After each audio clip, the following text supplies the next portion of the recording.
Welcome to the Solution Podcast, everyone. And today we are talking about incel culture and violence. And we're going to be covering the Joel Couchi story and see how it relates to incel culture and violence. I've got my co-host JM. I've got Hassan with me. I've got Damon with me. So this is going to be a very, very, very, very interesting show, and I hope you guys are around for it. Now, guys, how is everyone doing? Good, good. You can speak. That's Go what I say. ahead. That's a good response. There you go. Good, good, good. Everyone good? Yeah, that's what I'm talking about. Real good, real Look, good. look, guys. So we've got Joel Couchi. For those that don't know the story, I think this is like 3 days old. Something to do with him killing five women and one guy. He went on a knife. He had a knife on him, and he went around killing people at a mall. Apparently. Okay, so just to give you guys a quick background. Joel Couchy, yeah, who was the Queensland man who carried out the Bondi Junction mass stabbing. Police say he's 40 years old. Police say 40-year-old was an itinerant who moved to NSW last month and had a history of mental illness. Queensland man Joel Couchi has been named as the man who killed five women and one man at the Bondi Junction shopping center during a horrific mass stabbing on Saturday. The 40-year-old was shot dead by a police officer, Amy Scott, who responded to the attack at the busy shopping center while on duty for an unrelated matter. Why did they have to name Amy Scott? They had to emphasize the fact that he was killed by a woman. Couchi was known to police in New South Wales and Queensland for mental health related matters. Police do not believe the attack on Saturday was terrorism related or linked to any ideology. According to his social media activity, Couchi had been interested in surfing at Bondi Beach as well as a range of social activities across Sydney, leaving frequent Google reviews for businesses he attended. He was diagnosed with a mental illness as a teenager and had received treatment, but his mental health had declined in recent years, police have said. All right. Okay. So we know that he moved around a lot. He was 40 years old, and he committed a horrible, horrible crime, mainly targeting women, which is very, very interesting. And he had mental health problems since a teenager, um, and things caught up. But yeah, we've got a video here to react to. Just hold on a second, guys. Uh, put this video up, and then we can give our thoughts. Just hold on a second. You have to bear with me, guys. Bear with me. Don't grow impatient. Just bear with me.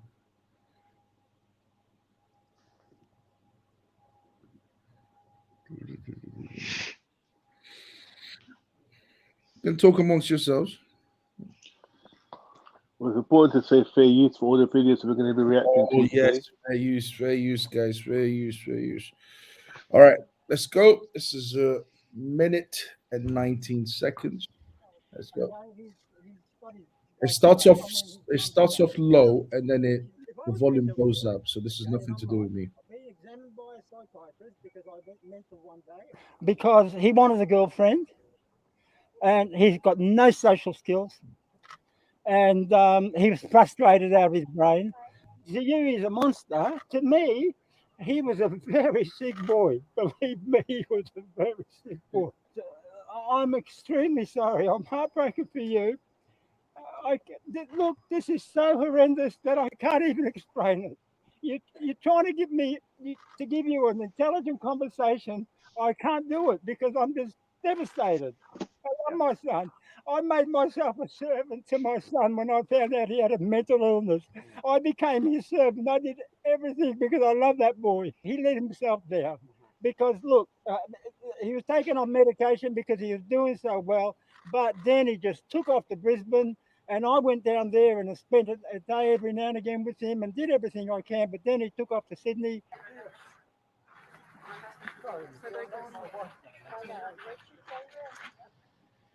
Oh, that's the video, guys. All right, that's the first video we're going to be reacting to. Thoughts so far, JM? First of all, you got to say R.I.P. to the victims of that tragedy, and Absolutely. also I can't hear JM. Can you hear me? I JM, can hear you. Me? can you come closer to the mic? Yeah, that- is that a bit better? I can't hear him at all. It may be me. Can you guys hear him? I can hear you and I I can can hear hear him. JM. Yeah, I can hear Oh, JM. okay. I'm gonna go back out and come back in. I'm gonna go back out. All right. All right. Yeah, as I was saying, yeah, R.I.P. to the victims, and obviously, it's important to note that this guy had a diagnosed mental illness. So, yeah, we have to keep that in mind. That obviously we're talking about Incel Couchi today, but this guy also had a diagnosed mental illness, so it's important to make that distinction. But one thing that obviously we have to bear in mind is that there was this idea of frustration due to not having social skills, which again led to him perhaps not targeting women in his violent attack. And Nelson and I have been speaking about how a lot of the online behavior that we're seeing from some of these young men is due to the fact that there could be perhaps an underlying issue with young men not going through the rites of passage that many men went through in terms of meeting or interacting with girls or young women at an early age. And that frustrated mounting and then retreating into a virtual world where that rage gets, I guess, enhanced by engaging with other young men that have the same issue. And have we seen elements of this rage with some of the red pill followers, let's say, where there's this hatred or disdain for women that then gets projected as some type of some kind of I don't know what word to use, but like a kind of a denouncement of modern dating, when really the root cause is actually an innate hatred for women, based on the fact that they were unable or unsuccessful in interacting with young women at an early age, and it then gets projected back onto women as some type of issue with the actual women rather than their own innate rage and hatred towards young women. Okay. Hassan, what's your thoughts on this? Firstly, it's kind of heartbreaking to see the father in that situation. So it's a bit of a difficult video to watch, but I hope the best for him and his family. To get through this. You're cutting up, Hassan. I can't actually hear you. Can you hear me now? Is that better? Yeah. Speak up, please. You want me to speak certain? Go ahead, bro. But yeah, so what comes to mind? So I was watching a video the other day by Dante Neo. I think I'll put the link in the group chat. But he's a comedian. He used to be a comedian on the comedy circuit with Patrice O'Neill, who's another comedian, quite a famous comedian in the manosphere. R.I.P. Patrice. Yeah, so you know Patrice, yeah, Patrice O'Neill, very, very good comedian.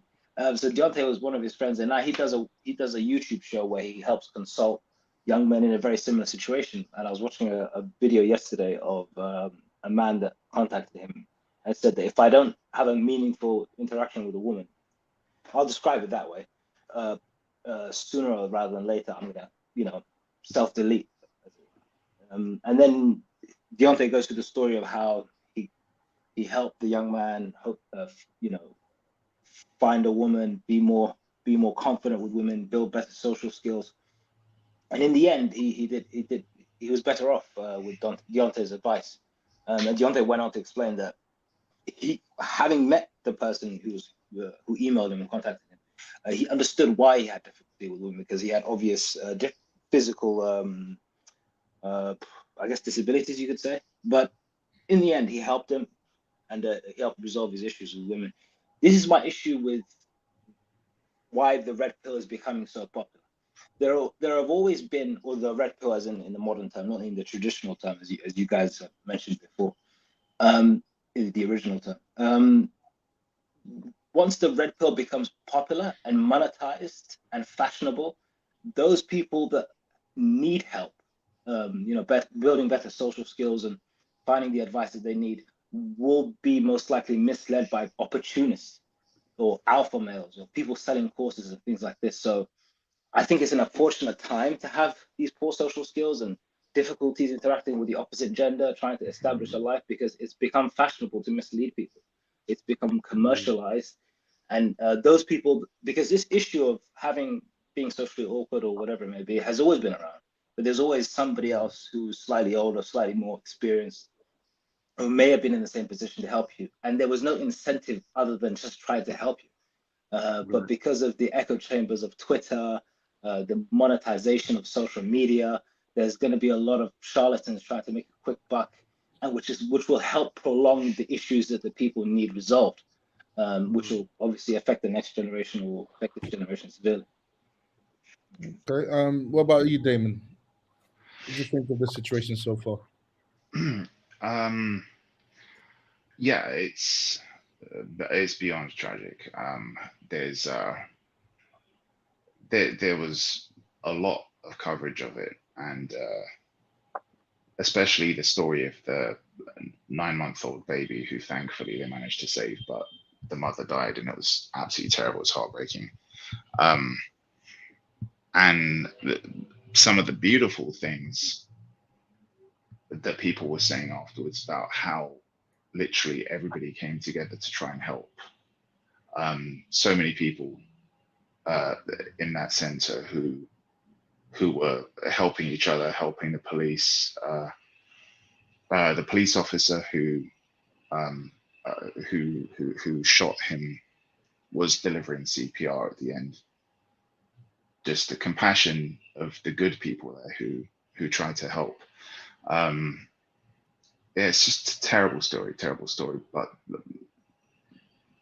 when you hear about the mother who was injured, giving her baby away to I think it was 2 men, I'm not sure if they were brothers, who tried to help her and were compressing the wound of the 9-month-old as well, and thankfully the doctors who saved that child's life. So it just goes to show, like, how people come together in that situation as well. And yeah, that's the only comfort I guess you can take in times like that, is looking at how people support each other.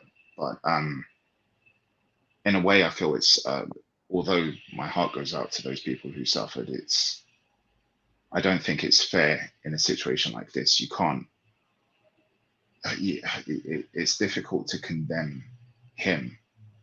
This is a guy who was diagnosed when he was, I think, 17 years old with schizophrenia, and was heavily medicated throughout most of his life. I think it was around about 20 years that he was medicated, nearly. I think it was about 18 or so years.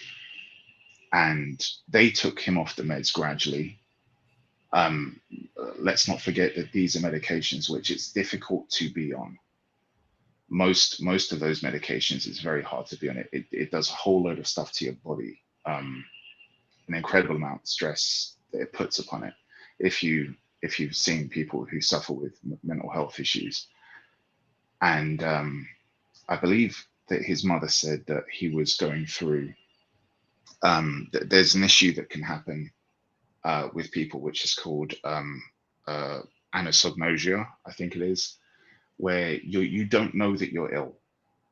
You can't reflect upon what's wrong with you. You believe that you're healthy, and you can blame the mental health institutions and say, they're letting people down, or you can maybe look and say, well, this is something that unfortunately they couldn't have stopped, because when people go through that, when you're weaning them off medication, they're supposed to report back about what's wrong. And if he didn't know that there was anything wrong, how can you accurately assess that?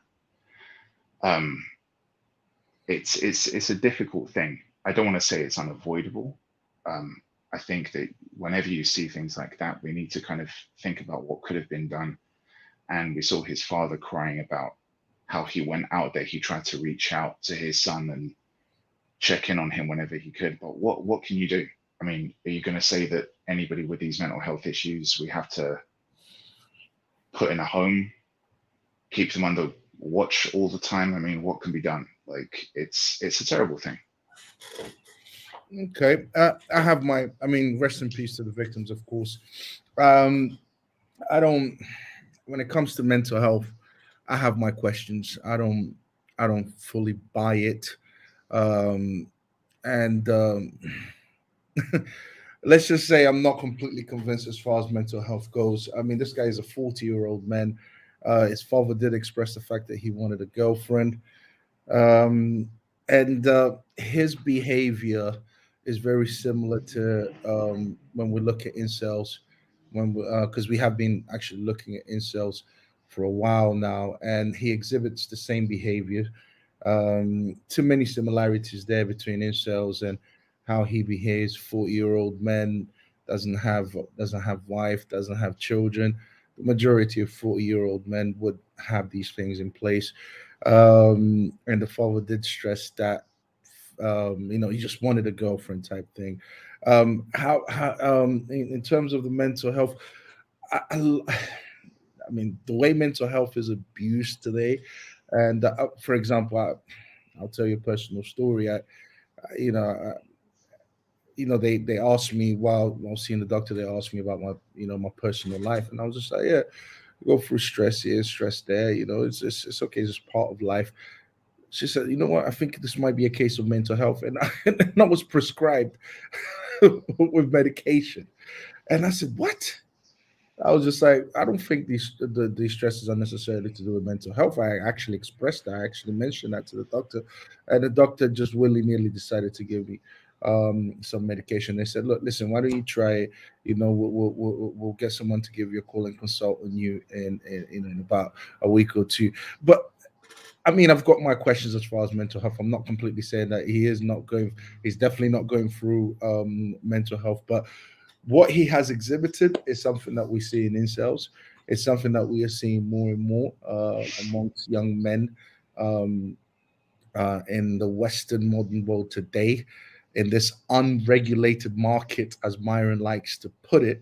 So men that grow up thinking that they should have sexual access because the culture tells them so, and then they go out into the market and they don't get sexual access. They become frustrated, they become angry, they become upset because these women in this unregulated sexual marketplace are choosing to go for the tall guy, you know, the 6'3", 6'8", 6 foot guy, the guy with a lot of money. So they are acting on their hypergamy, and then they become frustrated because they're not getting any action. And that, according to statistics, we've got more and more young men apparently becoming virgins, or being sexless between the ages of 18-30. So whereas back in the days it wasn't like that. So that becomes frustration, that becomes anger. They become angry, and it can turn into hatred towards women, and then we have this incel culture. um and to me, what I saw in this guy here, this Joel guy, his life, I mean, it matches with what do you call it, with it matches with what with incels and incel behavior.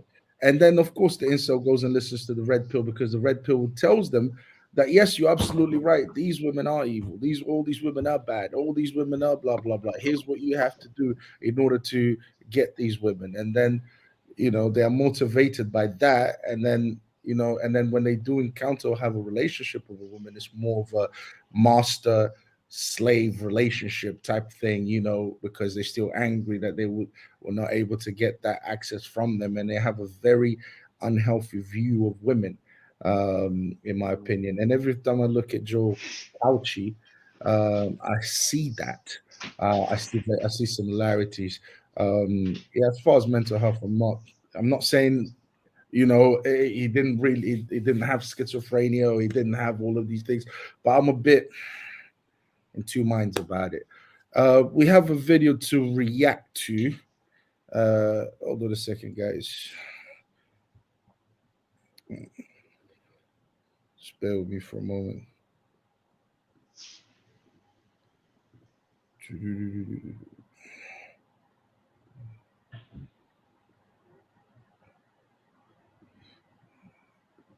Just bear with me for a moment. There we go. All right. I just don't know what it is about me that's so repulsive to others. That they feel the need to insult me and exclude me from everything. Excluded, scorned, and alone. Their frustration festering online in forums like incels.me, 4chan, and Reddit's Brain Cells, where Alec Manassian has divided self-identified incels, involuntary celibates. Some people are worried that their spaces are going to get shut down. Others are kind of reveling in the attention, and some are pushing for copycat attacks. For years, Archie Mann has been tracking the angry online subculture he broadly calls the male grievance movement, a place where misogynistic and racist rants find a home among incels, a community that has struggled with relationships with women to the point of giving up, some even calling for retribution, like Elliot Roger. You girls have never been attracted to me. The California man who 4 years ago left a manifesto and chilling video before going on a killing rampage that ended in his suicide. I think for sure the misogyny has been there for a long time. I think this kind of toxic masculinity that feeds off of an entitlement to women, to sex, is a big part of that, and that's quite universal. Don't be unattractive. This documentary tracks a group of self-described incels who meet online, then try to meet women and fail. The filmmaker agrees in rare cases, the online rage can turn violent. It's sort of this mixture of like self-loathing and just frustration. And I think at that point, maybe they just want to see the world burn a little bit, punishing us for not seeing their pain. Platforms like Reddit have taken action against incel forums, but new ones reappear. We call upon the web giants to make sure that they counter any form of hate speech and any form of discrimination. Given the anonymous nature of incel forums, it's unknown how many active members there are and if Alec Manassian was one of them. But police are investigating the connection. Vicadopia, CBC News, Toronto. The incels are part of a larger online group that's been called the Manosphere. These blogs and forums lament the plight of men, often by heaping blame and scorn on women. Aditi Natasha Kinney is a journalist who's looked into these groups, and she joins me tonight from New York. Aditi, we've been talking about incels a lot, obviously, in this country over the past couple of days, but this is a bigger community. What do they all have in common? It's a platform for men's rights. Men's rights activists in general have an issue with feminism, with women's rights, and are often misogynist communities. I have an issue with feminism. She's being disingenuous. The Red Pill, which is a community of people who have taken the Red Pill from the Matrix and believe that pickup artist techniques are the only way to date women. On Reddit, the Red Pill has 250,000 subscribers. There's other ones. Yeah, let's go, guys. Yeah, I think go ahead. Sorry. Go ahead. I was just going to say she's conflating feminism with with women's rights. If you want to accept that, can you just play back from 10 seconds earlier what she said? Yeah, sure. She's conflating the whole. There's a lot of conflating going on. There's a lot going on, yeah, and I just want to make sure that I'm quoting her correctly. Artist techniques are the only way to date women, on Reddit, the Red Pill people who have taken the Red Pill from the Matrix and believe that pickup artist techniques are the only way. Other examples are the Red Pill, which is a community of people. men's rights activists in general have an issue with feminism, with women's rights, and are often Yeah, misogynist feminism has communities. nothing to do with women's rights. Other examples are the Red Pill, which is a community of people. All right, guys. Yep. Go ahead. Yeah, she's conflating feminism with women's rights, and modern feminism has got nothing to do with women's rights. It's modern feminism is female superiority.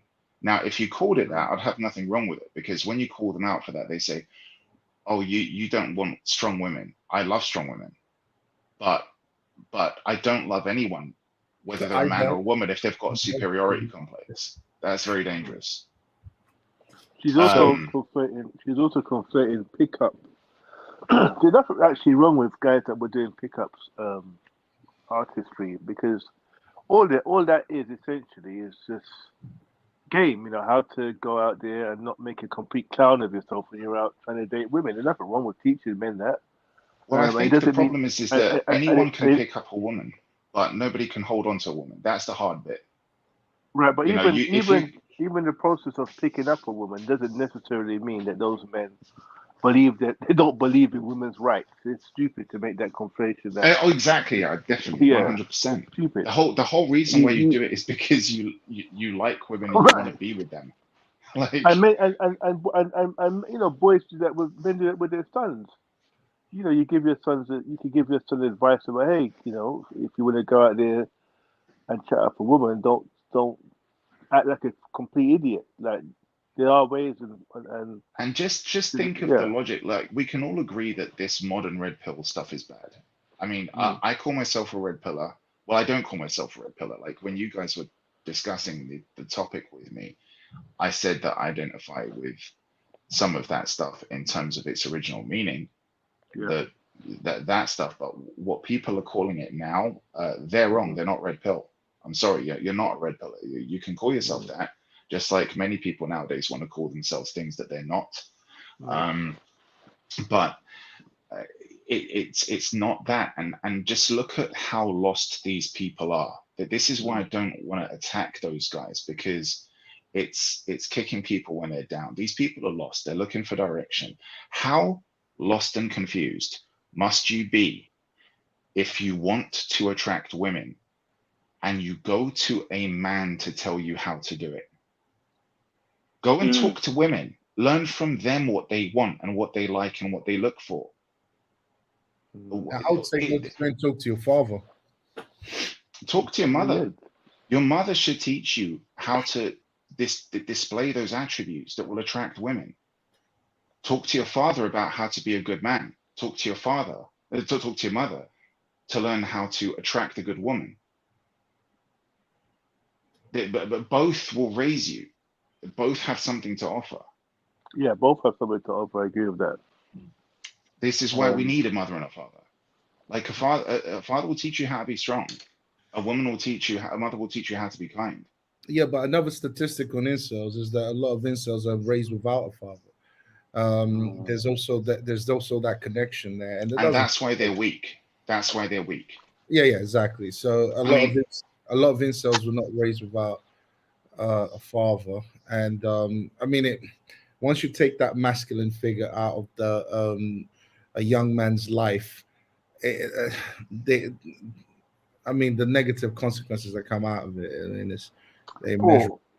Hassan Much made a very good point a while back about the whole concept of the overbearing mother and the emotionally absent father. And we spoke, Nelson, we had a conversation about the famous movie Psycho, which I'm sure you guys here are familiar with. And what did you have there? The what? The Psycho, the film. Maybe we spoke about I told you to watch the film The Psycho. Oh yeah. You have the overbearing mother, and he led to him basically becoming a serial killer, of women. Yeah. So there is a link between that whole kind of, as you mentioned, no masculine presence, and also maybe an overbearing mother, because the hatred comes from somewhere. This hatred towards women comes from somewhere, and it comes from a variety of ways. It could be from a hatred of the mother that gets projected. I do think there's something to talk about with regards to maybe autism or Asperger's or some type of personality disorder, which then makes them socially awkward around in the young years around women. I think you'll find young boys that have those issues who are not able to kind of become socially competent around young women, who then retreat into into a virtual world, tend to also display some of these attributes as well. So that's something we could also look into. Can I just ask you, JM? Yeah, go ahead. Yeah. You know that some of the classic, because you obviously you guys, all of you, not just JM, you know more about the whole modern RP stuff than I do. And I some of it I know. I know some of the key stuff that you've been mentioning. These are people who are kind of like terminally online. That the whole kind of basement dweller idea, I don't want to kind of reduce it to just that unfairly, but that's most of the stuff that I hear when people discuss this. When you see people critiquing the behavior that leads into this kind of world, what is it that we often hear everybody saying that they should do? Go out, touch grass, socialize, get out there. I think that we need to draw a line between what happened with Joel Couchi and the red pill, because this is a guy who lived the exact kind of life that we often tell people to do to get out of being a red pillar. There's very little evidence if you look, because this is a story that's been covered so broadly, because obviously it's so tragic and so shocking. This is a guy who they said, yeah, he's an itinerant. This was a guy who was living out of a caravan. He was driving from place to place. He loved surfing. He was on beaches all the time. He was very sociable. Everybody said that he was super polite, super nice, very outgoing. He was on dating sites. He had a girlfriend prior to COVID-19. He met another girl during COVID-19, but they couldn't, unfortunately, kick off a relationship because of the restrictions. This is a man who, throughout all of that and being very sociable, look at what the lockdowns must have done to him. And he was in Australia. They had some crazy stuff going on. So we know how lockdowns affected us. How must it have affected people with mental illnesses? This is another thing to consider. This is a different thing. The outcome, I do agree that the red pill can lead to this kind of behavior, but this was a guy who was pretty much, according to what most people were saying, and even one of his earlier girlfriends who came out to speak in defense of his character, okay, not trying to excuse what he did or anything like that, just defending his character, saying this is what happens with people who have mental health issues when they're being medicated, when they're being brought off medication. He was a vulnerable adult. He was very clearly a vulnerable adult who, unfortunately, things went bad. And I don't even want to kind of go deeper than that, because obviously everybody's going to be affected by something like this one or another. I think we all know people who struggle with issues like that. But he did everything to try and live a good life. He was doing all the things that many people now don't do. Like, many people just are lazy. Many people live online. He was outgoing. If you look at what people said about him. Can I push back on you a bit on that though? This bit of pushback on that, because I think, first of all, you're looking at a man that's obviously much older in age. But if you look at, okay, you mentioned he lived out of a caravan and he was a surfer. I think he had a mobile home, yeah.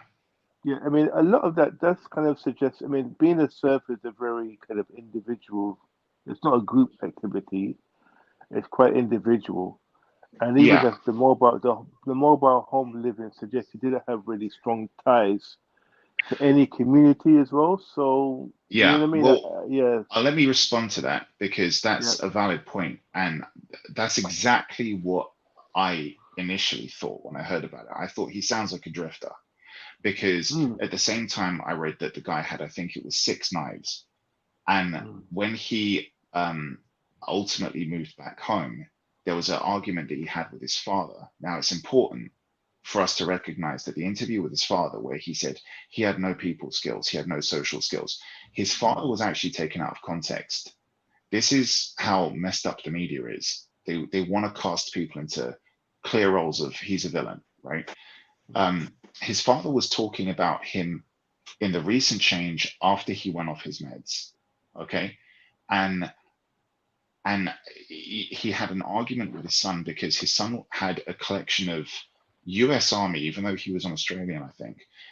He had US Army knives, a collection of them. Now, again, this is another thing that a lot of the media, largely the leftist media, was kind of saying like, oh, this is a red flag. He had these knives. If you read more kind of middle and I like to read newspapers from all sides, whether they're left wing, right wing, just to get a broader picture. He was homeless for some time. And I think he was well known in a local shelter and a charitable organization where he went to for food. He was living rough. That's a dangerous life. People said that they believed that he had his knives because he was fearing for his life. Okay, and it's not common. It's not uncommon for people who are living rough to have something to defend themselves with, especially in Australia. There's a lot of videos that have been making the rounds with people attacking homeless people. I don't know if they're attacking themselves or if it's a gang thing. I'm not sure. But he did have knives, and when it came to people talking about how he was this drifter character living in a van just surfing, they went through his social media already. They went through this to try and see if they could cast him as, oh, he was active on these kind of hate group forums or whatever. He wasn't. All of his social media brought up things like he was constantly posting pictures of beaches, and he actually messaged people, I'm on this beach, let's meet up, let's go surfing. And he had I think followers that would go there and they would get together and go surf. But a lot of accounts said that he was a sociable person. He was doing this stuff. There was groups that knew him. The only bad accounts that they managed to give of him was in the past couple of years when he was weaned off of his meds. So there is a clear, distinct shift in his character and his behaviors of when he was on the medication and everything was being regulated well, and when he was taken off it. So this guy was not in his right mind. So if you don't mind me asking you, based on everything that you've seen so far, could it be that the media, the traditional media, I guess, which is reporting on this story, where you would have found the misinformation, are they trying to sell us a story instead of telling us one? I think they are. I think when I read things, I'll be honest, I haven't read much that suggested that he's an incel on the media. I haven't read anything like that. This is probably one where the media aren't jumping on this way, but they do clearly want to say that if something bad happened and we need somebody to blame. Mm-hmm. But the thing is that we've seen that when there's this kind of behavior, like, do you remember Dylan Roof years ago, and other people where it's like this white guy, we're going to call him a domestic terrorist, we're going to tell this horrible story about him. But if you largely look, I mean, look at the pictures that they put up of this guy. I mean, let's be honest, this isn't a bad looking guy. He looks fit, he looks in shape. Look at his face, he's got pretty okay features. He looks like he takes care of himself. You wouldn't assume incel. You wouldn't assume incel at all. Like, he seems like a in shape, fit, fairly good looking guy. And also, even in the face of all this tragedy and terror of what happened, I mean, it's a horrible thing that happened.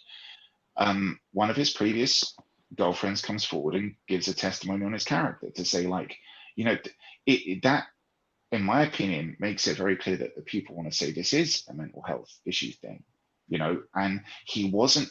I mean, I read some of the most left-wing press takes on this story, and I know that if they found anything on his social media to say, you know, he was this or he was that, he was one way politically or anything like that, they would have done it. And the worst that they could come up with this guy was to say that he had knives.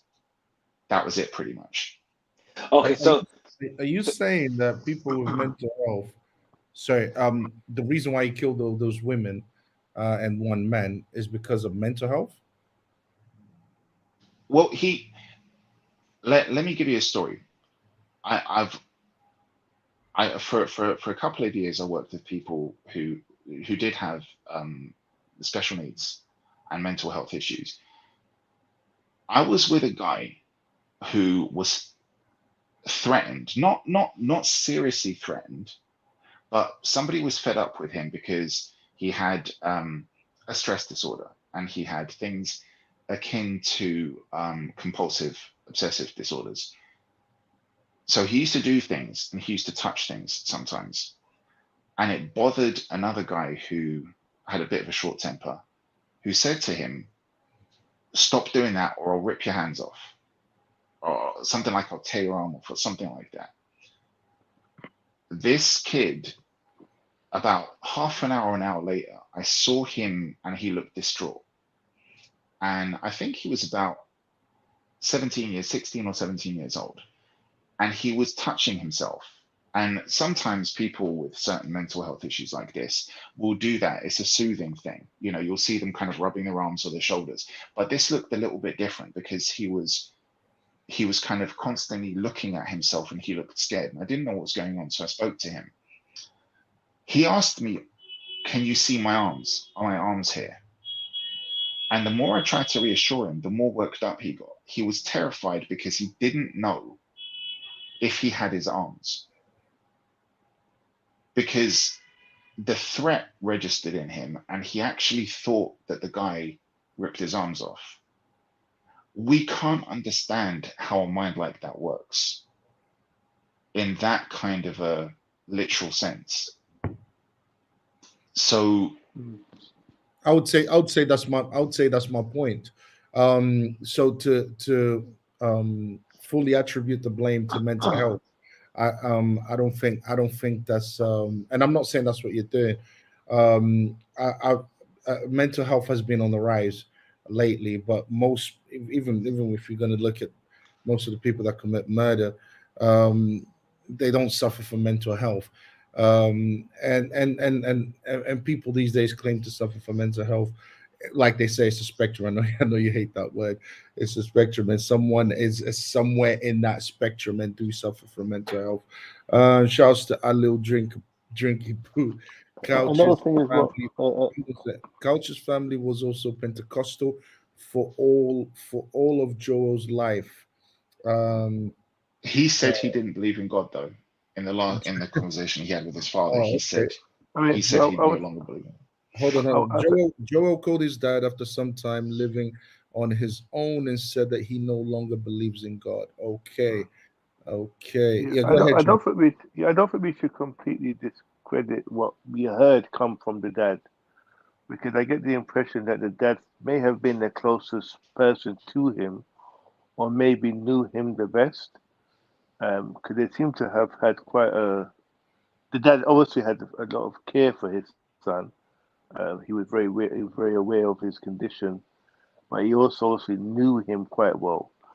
And we can't discredit that how the dad sees it. He mentioned a few key things that led to this incident, and he mentioned frustration at not having a girlfriend. Now, the reason why we're talking about incel culture with this case is because of those key things.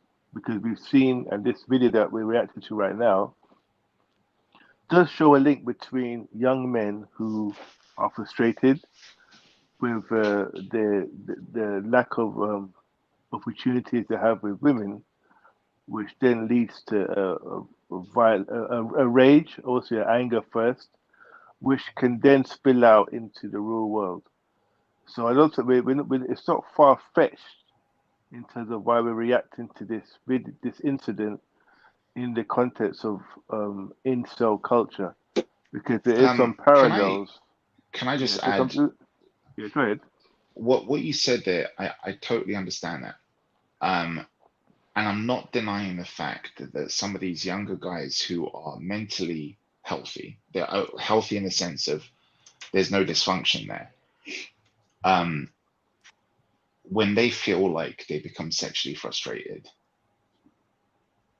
if they can't get a girlfriend, they become increasingly frustrated to the point if that frustration becomes agitation, that agitation manifests as anger. And it can manifest as hate if it's compounded with things like rejection. Now, it's very difficult, especially with younger people, because of the dependence on, well, I don't think because of the dependence, but because as a society, over the past couple of generations, we've increasingly not wanted to tell young people that sometimes they're at fault. If you don't do something well enough, you're a failure at this. You need to do better. You need to try harder. This is your fault. You did this wrong. We're so afraid of telling people or holding people accountable in that way that they've never, ever, ever really within these systems had to face the fact that maybe the fault is within them. And when you don't want to reflect, but you are in a position where you're suffering or you're experiencing failure, you're going to think that the fault is with someone else or something else. So you'll blame something else. And you will believe that everything is the fault of racism or sexism, or you're oppressed in some way, or maybe somebody else is trying to trip you up and put speed bumps in your way or whatever. So it's very easy in this kind of scenario for somebody to think, I want a girlfriend, I can't get a girlfriend, I'm failing in my attempts to attract a girlfriend, therefore women are the problem. Instead of saying, maybe I need to do something differently, maybe I need to look inwards, you transfer that blame outwards. Now, if mental health wasn't the issue with somebody like Joel Couchi, the only other explanation can be he wanted to kill these people. I don't believe that. I don't believe that because those killings show no kind of purpose. And if it was, I'm angry that I can't get a girlfriend, so I'm going to kill a bunch of women. Number one, why did he also kill a guy? Now, maybe the guy came and tried to stop them. None of the witnesses said that. None of the witnesses said that. And some of the girls that were killed was because two of them were sisters, I believe, so they were together. Now, at the end of the day, though, he was wildly lashing out at people by all accounts, with what people were saying. So this just looked like he snapped and he just did this. Well, I mean, again, we have to go by what the father says, and the father made very specific statements about his mental state and his motivations for killing. Regarding one of the most famous examples of this type of incel murder was the guy that was mentioned, I think, in the video. When I said we covered him as well, I forgot the guy's name, but he's one of the most famous incidents of this type of incel rage, and he also killed men as well in his rampage. And a baby, I think a 3-year-old. Yeah, he killed men but his reasons for killing the men were that these were the type of men that would get women ahead of him. So there was like a Chad, they called it like a Chad kind of anger he had. So, but the fact that this guy killed 5 women shouldn't just be ignored as some type of. It also was not as random as that. There was some type of thinking behind the fact that he targeted women initially. And we have the father's testimony as well, which says that there was some potential issue with women or frustration at not having a girlfriend. But going back to what your point you were making about why it may happen and why this may be an issue, it's not just the fact that you have young men that have that kind of internal issue or that projection going on. It's the fact that they're able to then get online and interact with other young men with the same issue that they have. That then further compounds their mental, whatever words we want to use, mental health or or their anger, but it constantly compounds it.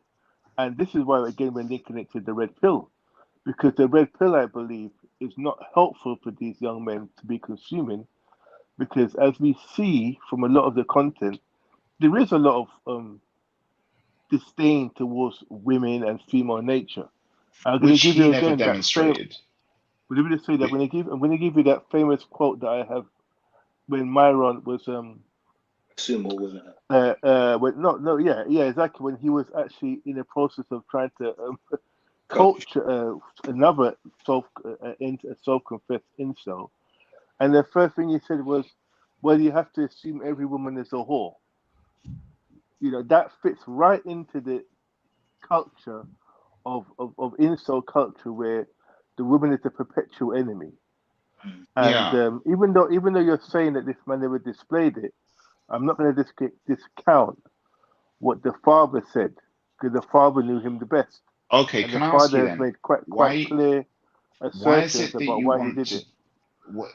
It's not very difficult to find this stuff online if you Google it. If I can find a link later on, I won't be able to do it tonight, but I'll be able to do it tomorrow.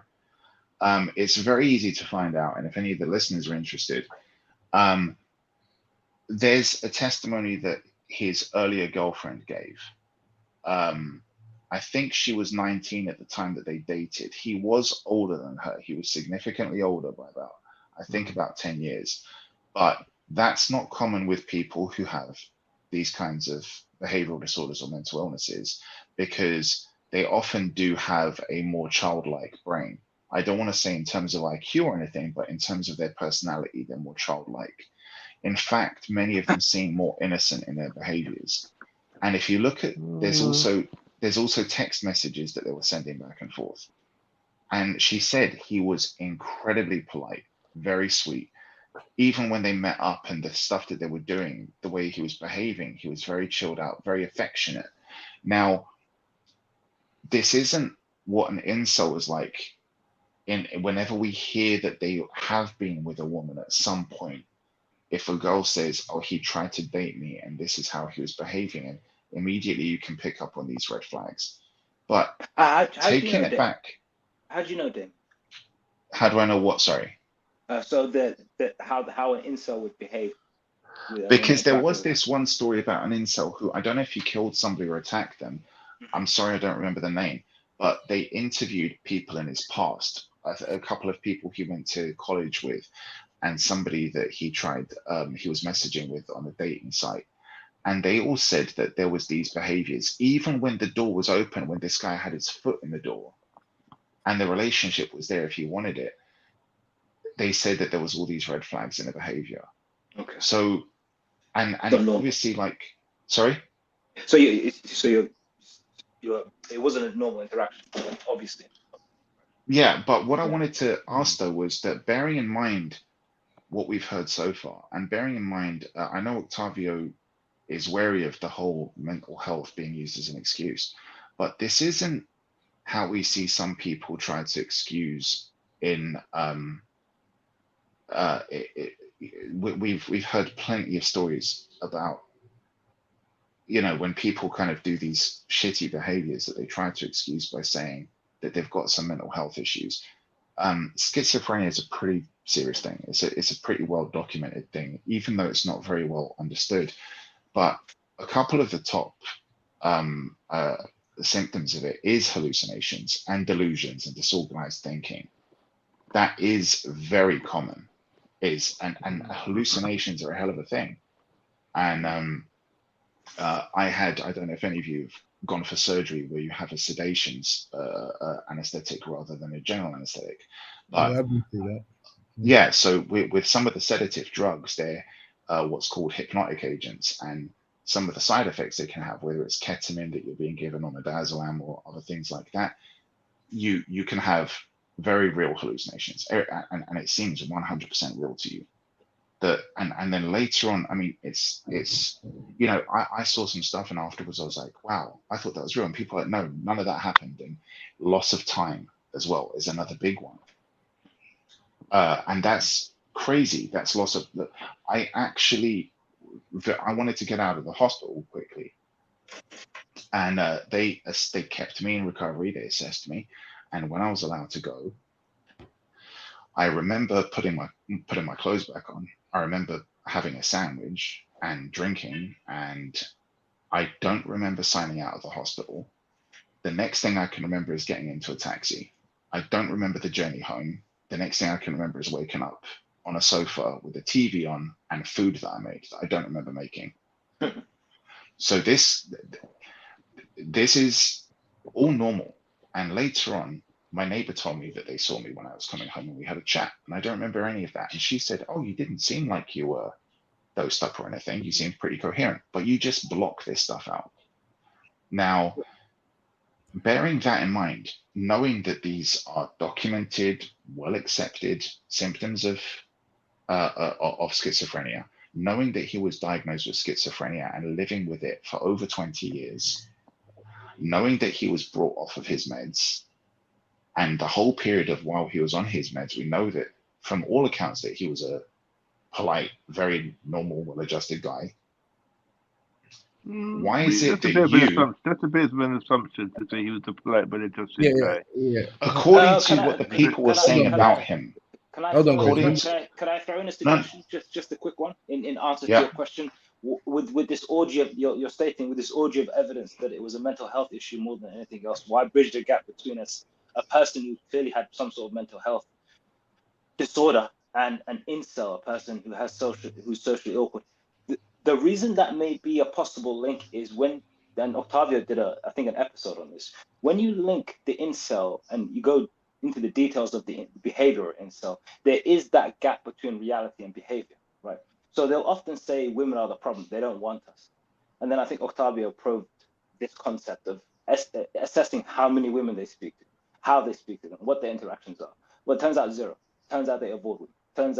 Turns out the only perception they have of women is that they'd be subordinate, submissive, and not to be considered an equal. So it's not. Are you saying? Sorry, mate. I just want to make sure I understand you correctly. Did you say that? Did you say that the incels avoid women actively? Yeah. Yes, they do actually.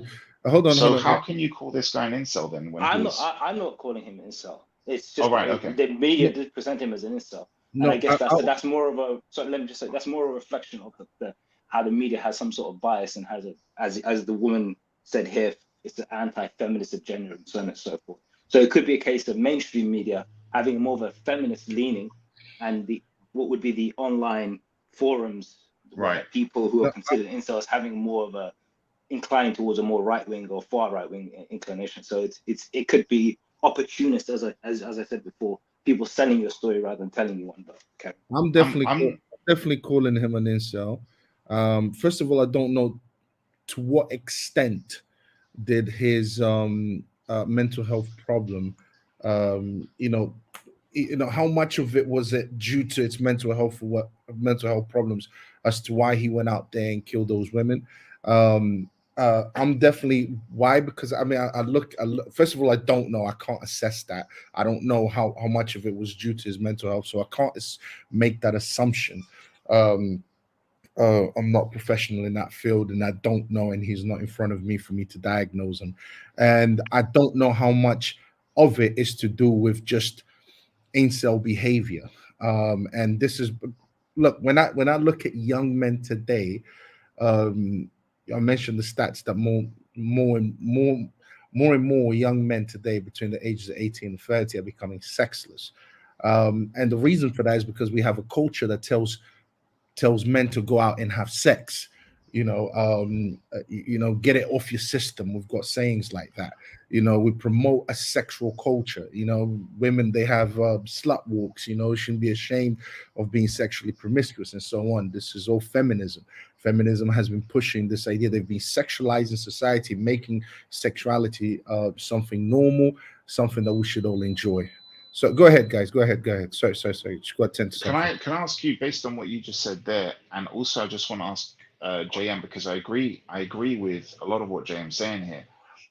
I just wanted to know though, from earlier, when you're saying that we need to listen to the father and put the stock in what the father said, why is it that you want to listen to what he said rather than what everyone else who knew him better because he left.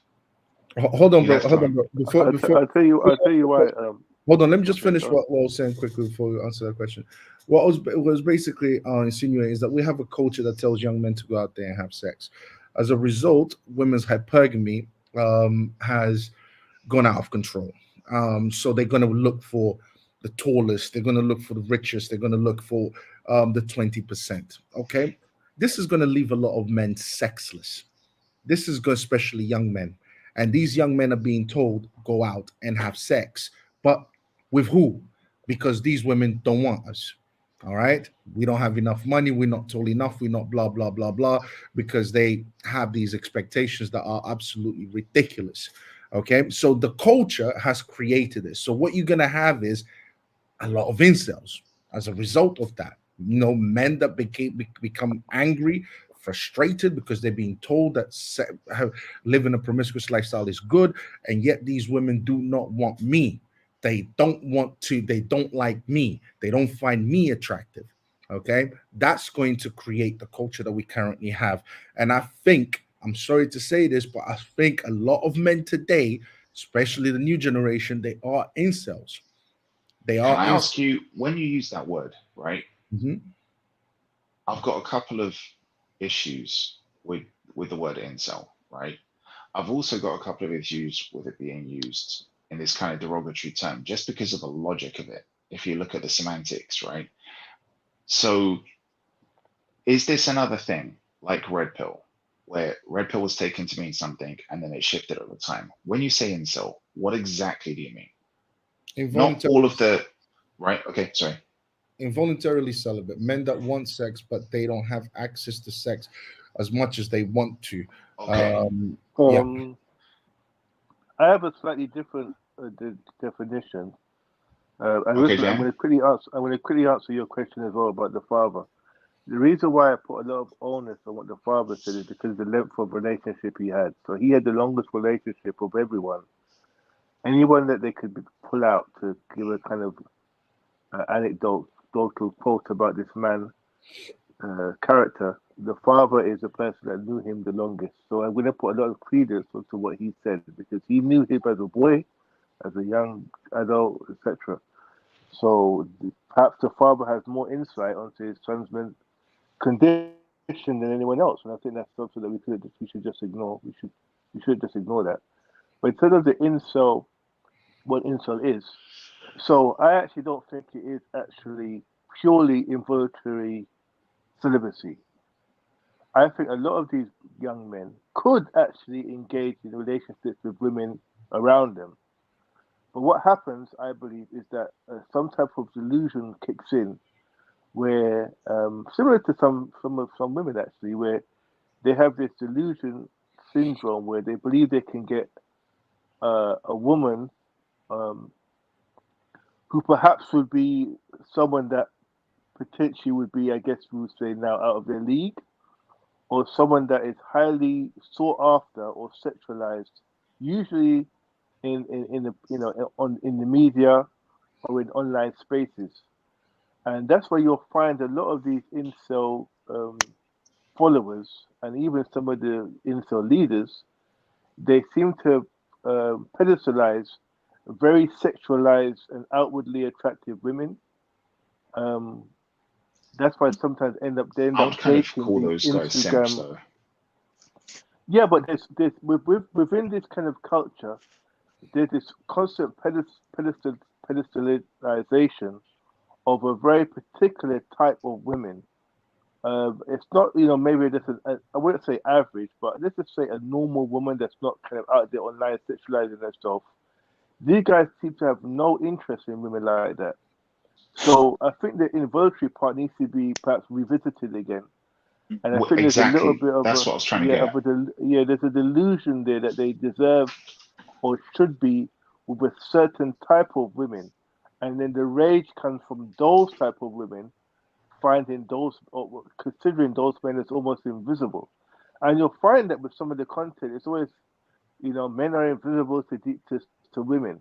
No, they're not invisible to all women. men are invisible to maybe a certain type of woman, but the idea that young men are invisible to all women, which is often pushed by the red pill, is actually not true. Because there's women out there that would be very content with getting with these types of guys, but in their minds, those women are beneath them, and they need to go for the very sexualized, overtly attractive woman.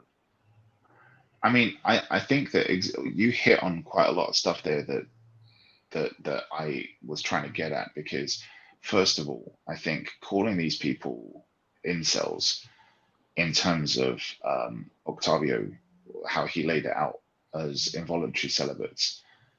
First of all, wow, God, it's like, why kick these guys while they're down? I mean, you want to have sex, you can't have sex. We were all young teenagers going through puberty, having that urge, and like, you're either too young or you don't have the confidence yet. It's not a good place to be in. And yes, some people, I guess, develop later, or they might not have those social skills. It's a problem when it gets to the stage that, as many of you have said, you start turning your aggression outwards towards women, and you become a hater like that. Yes, that's a problem. Sorry, Dan. How do you draw the line with a person who has an inability to interact with women successfully, and then become a dick? So can you hear me clearly? The first part I missed out on. You're a little bit quiet. Okay, sorry. So I'll try to speak up, as Octavio said. Speak up. So how do you draw the line with someone who essentially has an inability to interact with women in a healthy manner, right? And draw the line to the point where they're unwilling or will question, have self-reflection, as you said, as to their attitudes towards women, because it can escalate. This idea of because one of the problems with the modern red pill, I guess if we can use that term to describe it, the NPR, right, is that it exaggerates the fears and the misconceptions that the person has these social issues in the first place. One other trait that they say is that 80% of women aren't attracted to men. I don't know if there's something in the back. Right. 80%, women aren't attracted to 80% of men, and that data comes from Tinder or social media apps. So they present the idea to men that automatically, by her nature, she can't be attracted to you. So it's and if she was attracted to you, it's because you've overdeveloped certain parts, shallow parts of your personality. So forget about trying to win her affection, even though the reality, which is fundamentally false, by the way, which is fundamentally false. That assertion. And misleading, yeah, and misleading. 80% of women, nonsense. Yeah, misleading, and can further escalate the self-doubts that it depends on how the issue is. I can very much believe that they'll say, oh look, hey, 80% of women aren't attracted to men, because look at where the data is coming from. It's coming from dating sites, correct? Yes. Yeah. Now, what kind of women get attracted to dating sites? Average women, all women. I think the dating site by all women. You hit it. Yeah. You hit it there. All women. Yeah. All women. Why? Because they feel in today's climate, they feel that it's safer to cherry pick and window shop for men than to put yourself out there in a meat market where some drunken guys potentially, or some guy might spike your drink. They feel safer window shopping for men online. Now tell me, what kind of men are attracted to dating sites? I guess men who want quick access to women, I guess. Or men who want quick access to women, but predominantly men who lack social skills. Okay. Now, if you take these categories of men who are either psychopaths or sociopaths, and I agree, will probably form the minority, because women find sociopaths and psychopaths incredibly attractive on dating sites. Because they're charming. Because they have got that ability to pick up down to an art form, because their whole life is about masking who they really are and projecting this facade of the attractive, confident, successful guy. Now, that leaves the overwhelming majority of guys that will be drawn to these dating sites being those who are weak, insecure men who don't know how to speak to or attract women. Okay. So if that's the population group that you're looking at, I can 100% believe that 80% of women wouldn't be attracted to the men. Or that Online or offline? or no, because that's the population group we're looking at is dating sites, because they're the ones who presented that data. But to be fair, it's the MPR, it's the modern red pill. But this is the issue, that's though. presenting that data. Sorry, go ahead. Go ahead. You finish. I interrupted you. Go on. Okay, yeah. So here's I my was going to say, but this, yeah. Go ahead. No, go ahead, Jeff. Go, Jeff. Go. All right. So this is my issue. Is that this happened? By the way, this is an issue I have generally speaking with this whole kind of narrative of people conflating what happens online with what happens offline, which is why you get this whole idea of every man hates a woman or all men are a certain way, and they use online issues to then conflate and extrapolate it to the real world situations, and this is part of the issue that I have. Making a commentary on what happens online has no basis of what happens in the real world. I agree with you, but we're living in the information age. I always make there's men out. Hold on, let me finish this point. There's men out there, okay, that collect cans for a living in the world. They collect cans for a living, who have families, who have women, wives, and families. So this idea that every woman is out here, raging on, in their hypergamy, rejecting all types of men left, right, and center, and waiting for the billionaire to come into their lives. Like they're what the different. red pill pushes. Yeah. Right. The red pill pushes that scenario. It's not the true in real life. We all know, guys. There's women out there that we've messed around with.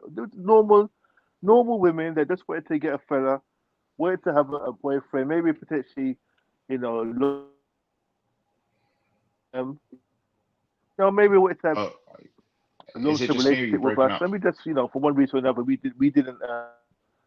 Keeps cutting out. Jay. Oh, sorry. Yeah, just for one reason or another, it might be me breaking up because it's not all my internet. Yeah, we're gonna move around a bit. For one reason or another, we decided not to pursue the relationship. But this is a woman that wasn't looking for a billionaire or a millionaire. They just wanted a nice average man to settle down with. And there's loads of women, there's millions of women like this in the world that these guys can get. But because of their own issues, they want to present this idea that every woman is out here looking for an Andrew Tate or a this and a that. And if they can't get that level, then every man is doomed to be single for the rest of their lives. Can I we all cut know in in the for a real second? world this does not play out in the real world. You go ahead. Exactly. Sorry, Damon, can I say something and then I'll Yeah, let you sure. guys go? So if I was to see a vulnerable person, and I accept your perception that these people are, as you said, you wouldn't want to kick somebody when they're down, because objectively you're correct. These are people that have issues establishing social skills and so on and so on and so on. But if you were to see a vulnerable young person or a vulnerable person, and then there's a person in a white van that comes past them and opens the van and says, "Hey, come inside this van. Here are these sweets. Come in." You wouldn't speak softly. You would be very clear. You'd be very assertive. Be careful. Watch out. And you would use a harsh and assertive tone, right? The red pill, the modern red pill, is that man with the candy trying to seduce a vulnerable person while they're not being watched. The data, the way that it's presented, the way it's cultivated, the way that it's such a predatory and unique way of finding these most vulnerable people makes the MPR, the modern red pill, an immediate threat. And I think the assertiveness where you're trying to shock the person to be aware of the situation that they're in isn't necessarily an idea or concept that should be so quickly dismissed, right? Because some of the things because you said they're sociopath and you described them well. That is the majority of the content creators online. They are pretty predatory. They're very seductive. They choose the right words. Their marketing skills are impeccable. Their use of language is precise, even though it may not reflect their personal views. But I'll let you guys. I don't doubt probably all of what you said. Here's here's my thing. First of all, and I'm sorry if I sound repetitive, I don't even want to call these guys modern red pill. You can call them something else. Call them fake pills or whatever. These guys aren't red pill. I'm not gonna give them that ground. Okay, I'm just not going to. But I get what you mean. I understand that, but I don't want to use that language. So these fake pillars or whatever, those content creators that you're referring to, if you want to call them sociopaths or psychopaths, whatever, I don't think they all are. But I think that these are people who are just as weak as the people who they're trying to help, but in a different way. These people, I think their weakness is a form of narcissism. I think they probably don't have anything of real value in their life. So they're going out there trying to act like the shepherd because they want that following, they need that following. Okay. I think that these are people who, at the same time, and I'm not speaking for all of them, I'm saying that some of them are this, some of them are that. I do at the same time believe that they're people who go out there who genuinely want to help people, right? Mm-hmm. Now, you can look, I'm going to name a few people, and you tell me if you think that they're these fake pillar types or if you think that they're genuinely, they're good guys, right? So let's start off with Andrew Tate. I know what you're going to say about him, but say it anyway. Fake pillar. Red pillar. Okay. Fake pillar. Okay. Fake pillar. You're using the phrase. I would say initially, yes, he was a fake pillar. I think he's matured since then, and he's moved away from that content, and he is now trying to be more of an actually genuine help. This is my view. Okay, good. I don't have that view of him. I think he is a red pillar. He fake pillar. No, I can't because I need to keep exposing the red pill. And if I keep calling fake pill, they're gonna say, "Oh, it's the red pill is the real pill," and the traditional red pill is the right way of actually, describing the red pill. But these guys hijacked the red pill. Do you know what though? Then be careful of using descriptors like that, right? Okay. Would you call? And again, I'm not casting any dispersions here, and I'm not casting any judgment on those people that they're good, that they're bad, that they're this, that they're that. But I'm just using it because it's a current topic, the trans ideology. If you met somebody in a club, you think they're a woman, you're getting along well with them, you find out later that it's a biological man. What would you call that? Would you call that a woman, a trans woman? What would you call it? A rapist.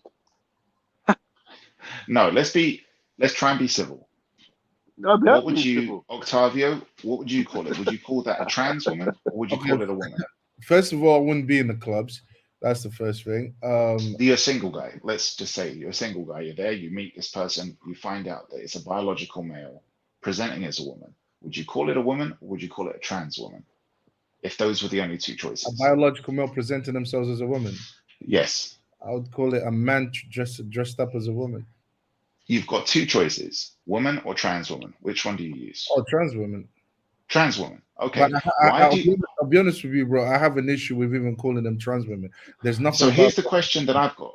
Why is it that you don't call trans women? Why is it that you don't call, in today's world where this is accepted by many, okay? Why is it that you don't call trans women women, and you call the biological women traditional women? So this is why I don't want to call red pill traditional red pill. Yeah. I want to call the new thing by a descriptor. Change the name of the new thing because it isn't real. Yeah, okay. but that isn't red pill. I hear you, but no, hold on. For the purposes of the analogy, I have a problem with the analogy. The analogy to compare that to what a woman is. We know what a woman is. We knew what the red pill was. No, the 30 years nearly. No, the red pill. The idea of the red pill was that you access the truth. You found the Yes. truth. Okay, Yes. but that was open to interpretation, because the truth in that, what is the truth? If I was to Truth say is that, truth. if It's an you, yeah, absolute. the truth is the truth, so that would mean Jesus Christ. He's the truth. So we might as well just call that Christianity. So the point that I'm trying to make is, because it was just called, finding the truth. That's what I have an issue with, because that's open to interpretation, which becomes subjective. And It's when not just about finding truth. hold on, hold on, It's hold on, about hold rejecting on, hold on. people. Hold on, David. When it becomes subjective, it's no longer objective, which means people can come in and play around with the actual red pill term and basically say, look, this is what we've determined as the truth. That's what it is. Someone else comes in and says, no, this is what we determined as the truth. This is the truth. So this is Can the I red. tell So you? both red pill. I'll address everything that you said there very, very briefly. This is the thing. One of the first science fiction films I saw was Total Recall, where we had the concept of the red pill. One of my favorite science fiction movies is The Matrix, which expounded upon that idea. That's the term that coined that phrase, red pill. Now, here's my issue. The red pill isn't just about awakening to the truth. It's about rejecting the delusion to find your way to the truth, right? That means that the people that are calling themselves red pillers today are creating the delusion of what red pill is. So my job, or my goal as a true red pillar, is to pull that delusion back and expose it as not being real. That's why I'm making a point of this and saying these are not red pillars, because I want to tear I hear down those that, David, but delusions. in the purpose of I hear that, but you have to, in the pursuit of that, you have to address the fact that they are referring to themselves and their ideology as red pill. So even when we're Yes, doing it, which is why when when I we're talking refer to about them, debunking, we have to use those terms, because if we said yeah, but I'm not going to debunking play their game. the So fake pill, I hear what you're I'm saying, but happy to refer in the them as purpose of something. But what I don't want to do, mm, what I don't want to do, is I don't want to modify what the truth is.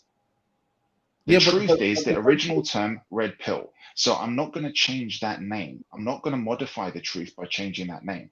I'm going to modify the lie. But so I will refer to them as something other than the red pill.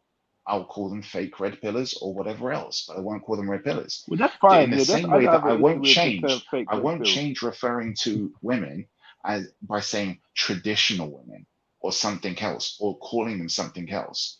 But if somebody else comes along, and if this is the new woman, call them the new woman. If you want to come up with a phrase that isn't offensive, I'm not gonna, like you when you said I'll call them a man in a dress. No, like I don't want to be hurtful, but at the same time, if there is somebody who says I don't accept you as what you think you are, I accept that you believe you're that, and I will respect that.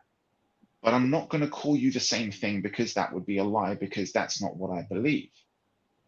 So the new thing coming along trying to say that this is what it is the thing that needs to accept a different name. Yeah, but to That's me, all I'm saying. There's nothing wrong with that. There's nothing wrong. It's not a big deal to me to call them fake red pillars. However, in Okay. terms of for educational purposes, I don't think there's an issue with us actually identifying what they're doing as red pill, because for people that are watching our videos, or for people that want to understand what we're doing, they understand exactly who we're targeting when we say that. Yeah, no, I get that. I We respect that. and to be honest, But look, when we first started, let me finish. When we first started this this channel, actually, we made a point. I don't know if you remember that, Taylor. We made a point of actually highlighting the fact that the red pill. We both had a kind of understanding of the red pill from a more traditional point of view, and how we mm, understood and agreed with elements of that, but then how it had moved transition onto something else, which we completely disagree with.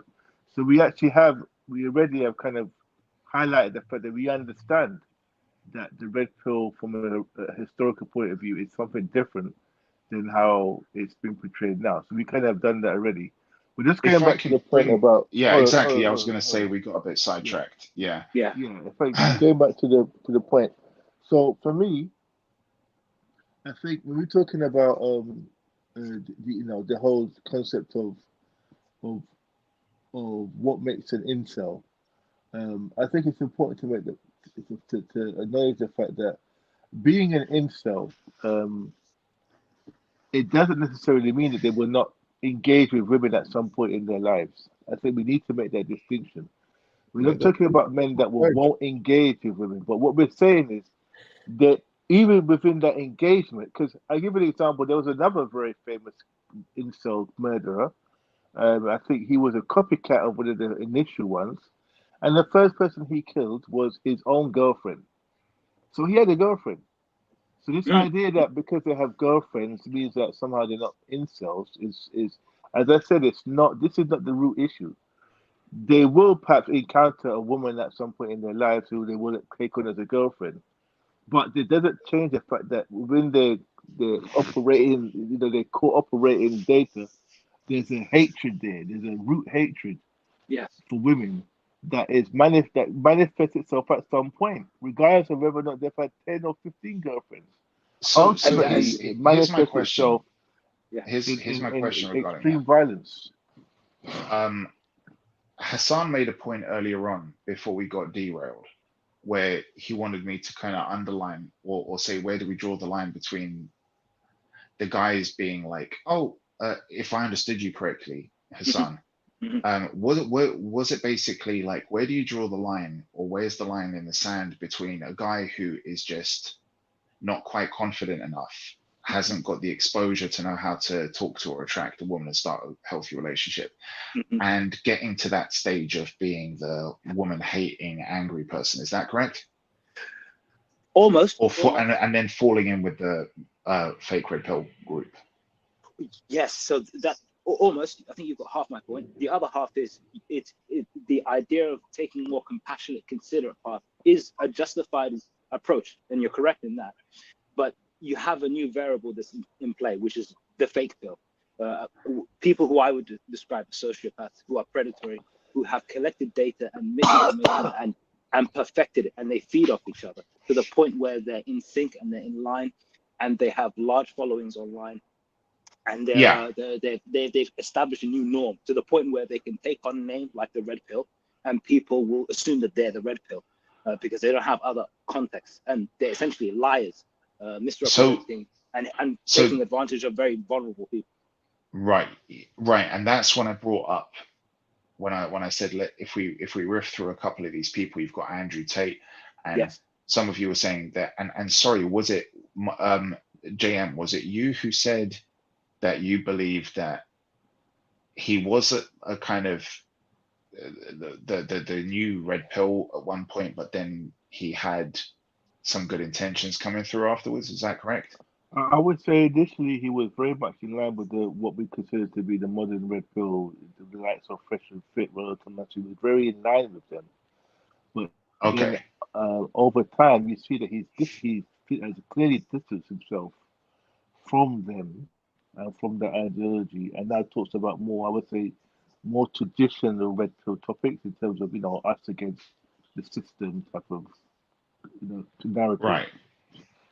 I kind of agree in the sense that I think that a lot of what Andrew Tate was saying, I don't know if it's deliberately polemic of him. I don't know if he wants to kind of be edgy and get clicks for saying that kind of inflammatory kind of stuff. But I do think that some of Andrew Tate's advice is good. I think that a lot of what he says is not very good. I think that some of his views are very outdated. I think that he is fiercely intelligent in how he approaches his discussions. I respect that. But at the same time, I think that a lot of what he's saying, he knows it's bad advice. And he's disingenuous in that respect. Because the problem is that he is intelligent enough to know how to recognize the problems that people face.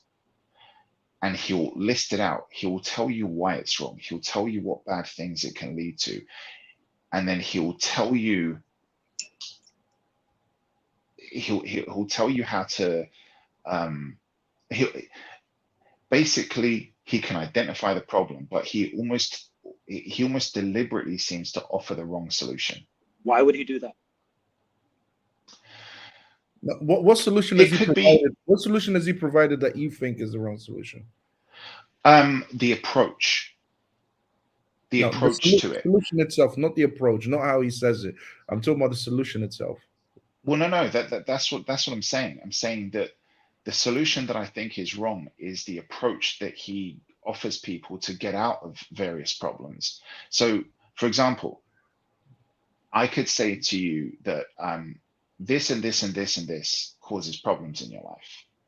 This is why you're finding yourself in a situation where you're not making enough money, Which or can be true. where you Which can have be no true. energy, or which is why you're lazy, or which is why you've got no drive anymore, and all of that. And that's all correct.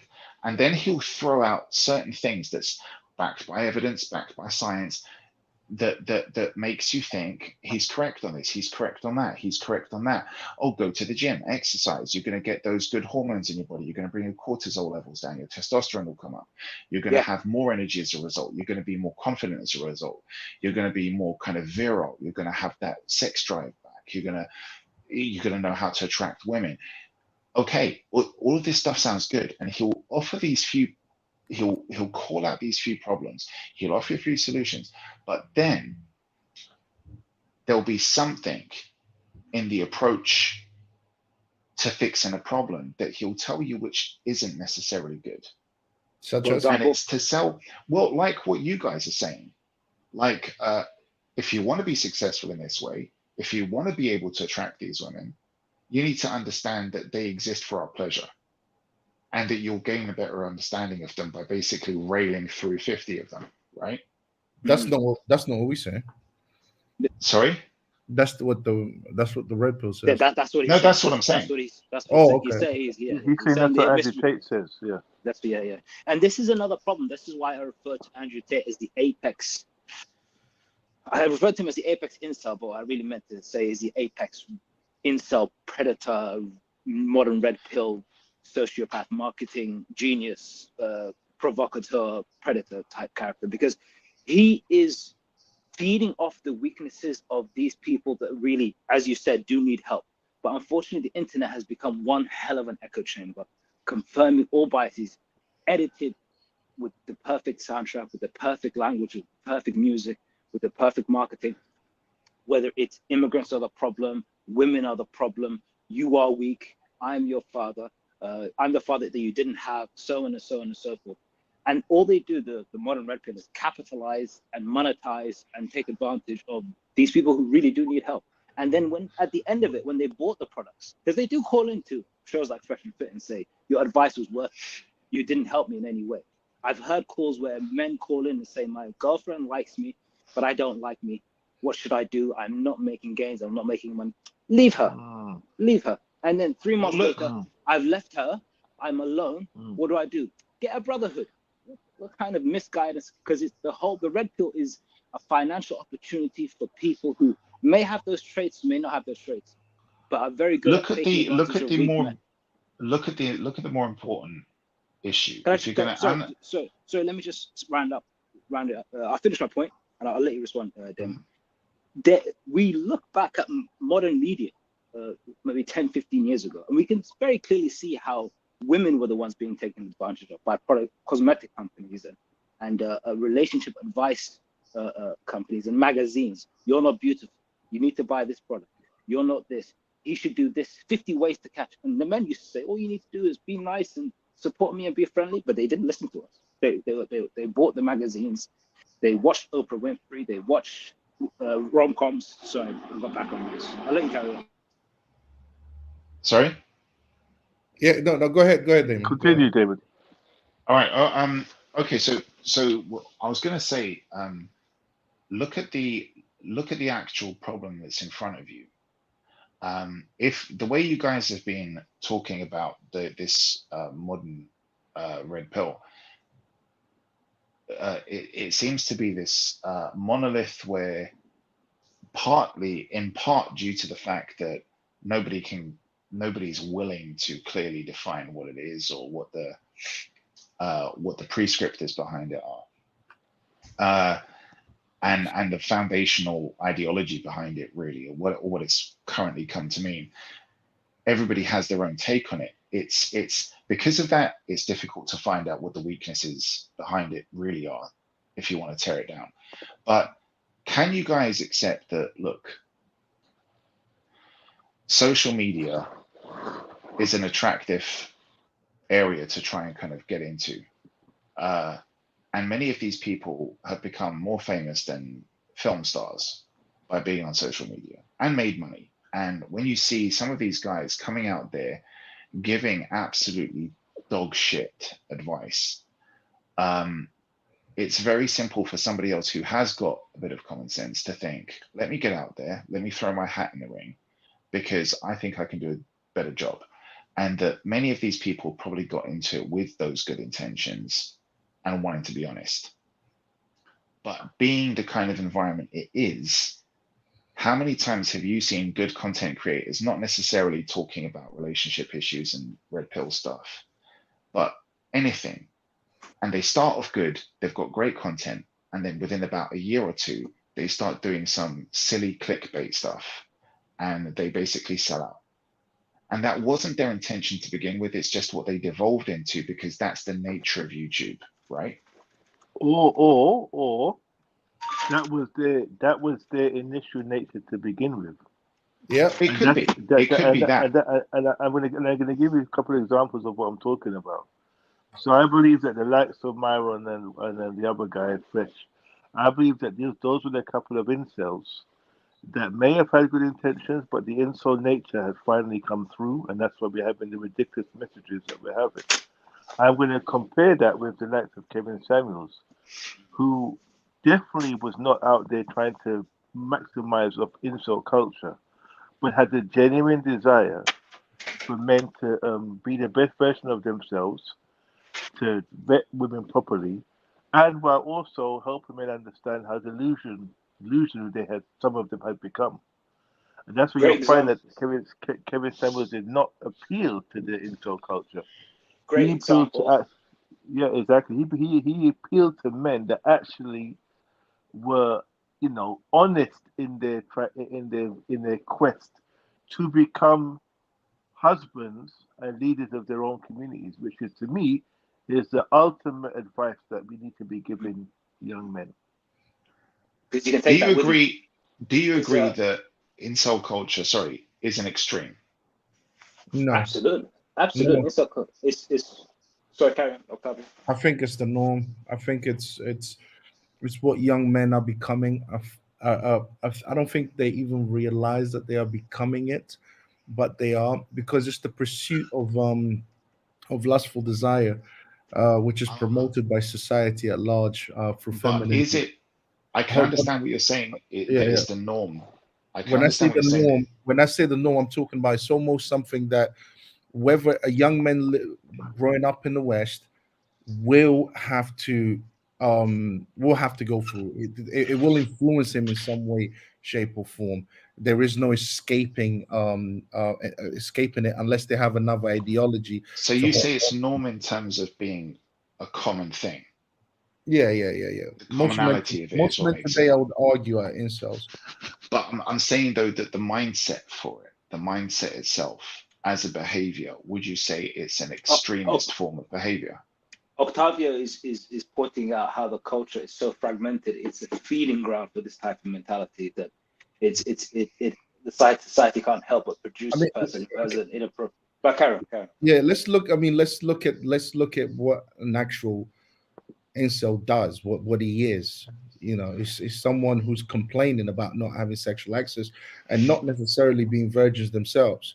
So he's just wants more sexual access. That's really what he wants. Yeah, but I think what Damon is saying is that the mindset behind it, the fact that it's projected anger, that is far out there. That is extreme. That's extreme. It is an extreme. Yes, exactly. That's what I'm trying to get at. When you say the mindset, are you talking about exhibiting anger, being I'm talking having about hatred this. for I'm talking women. about this, right?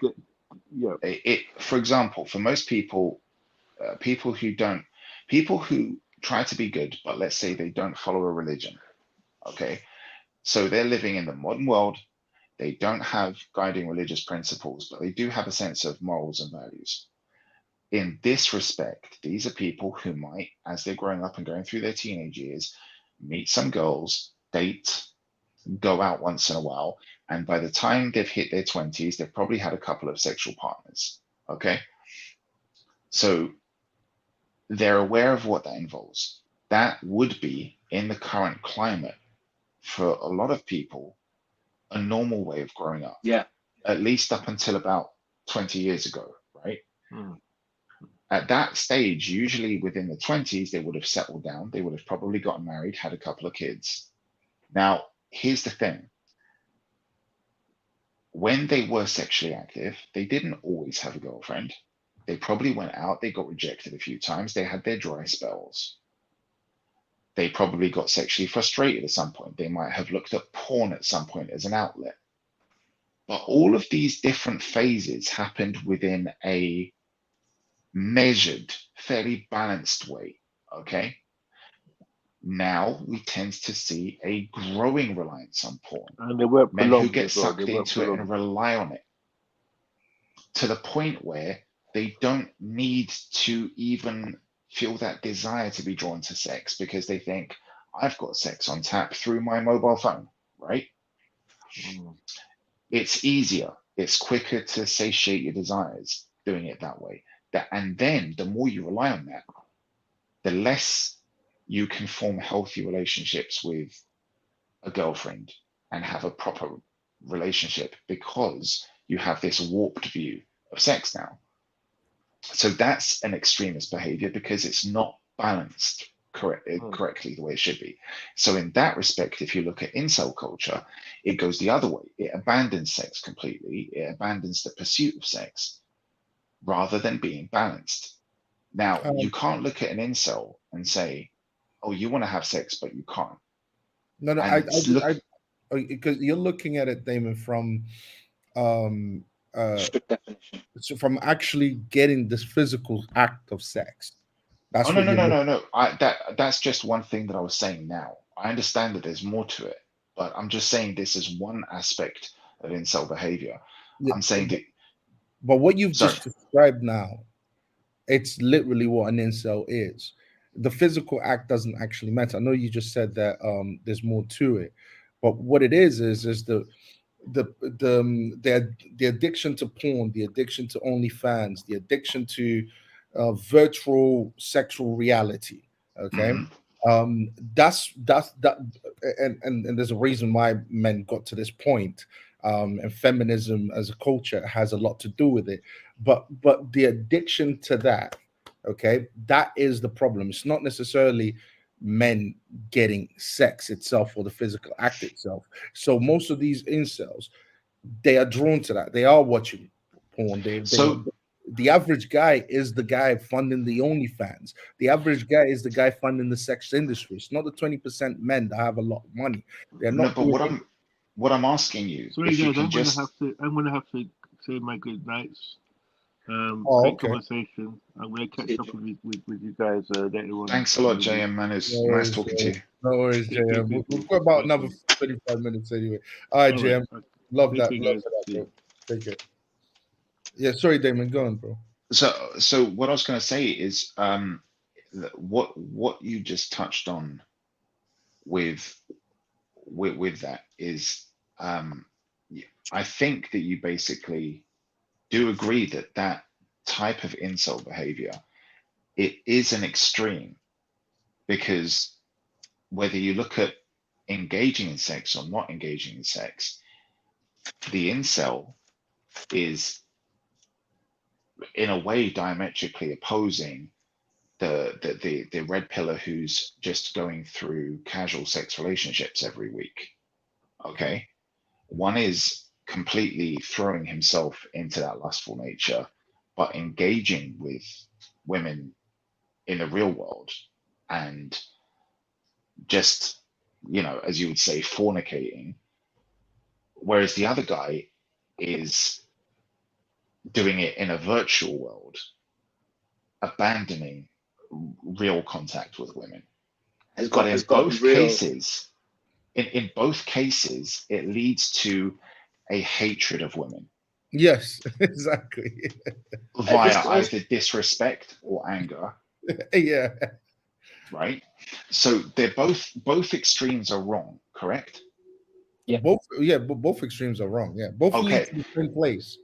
Now, at the same time, you have to respect that the reason why an extreme is wrong, whether it presents itself as a false solution or even if it's a genuine solution, if it is extreme in its nature, it's wrong because it isn't balanced correctly. Okay, you can look at somebody. Sorry, it's abnormal. Exactly. Now, you can look at the radical left or the radical right, and you can say, this is wrong because you're completely throwing yourself into one type of thinking, rather than tempering that kind of viewpoint, bringing it slowly into a more kind of balanced perspective. If you look at somebody who's overly emotional, and you say, look, you're not just emotional, you're overly emotional. Everything you're looking at, you're getting hyper emotional about.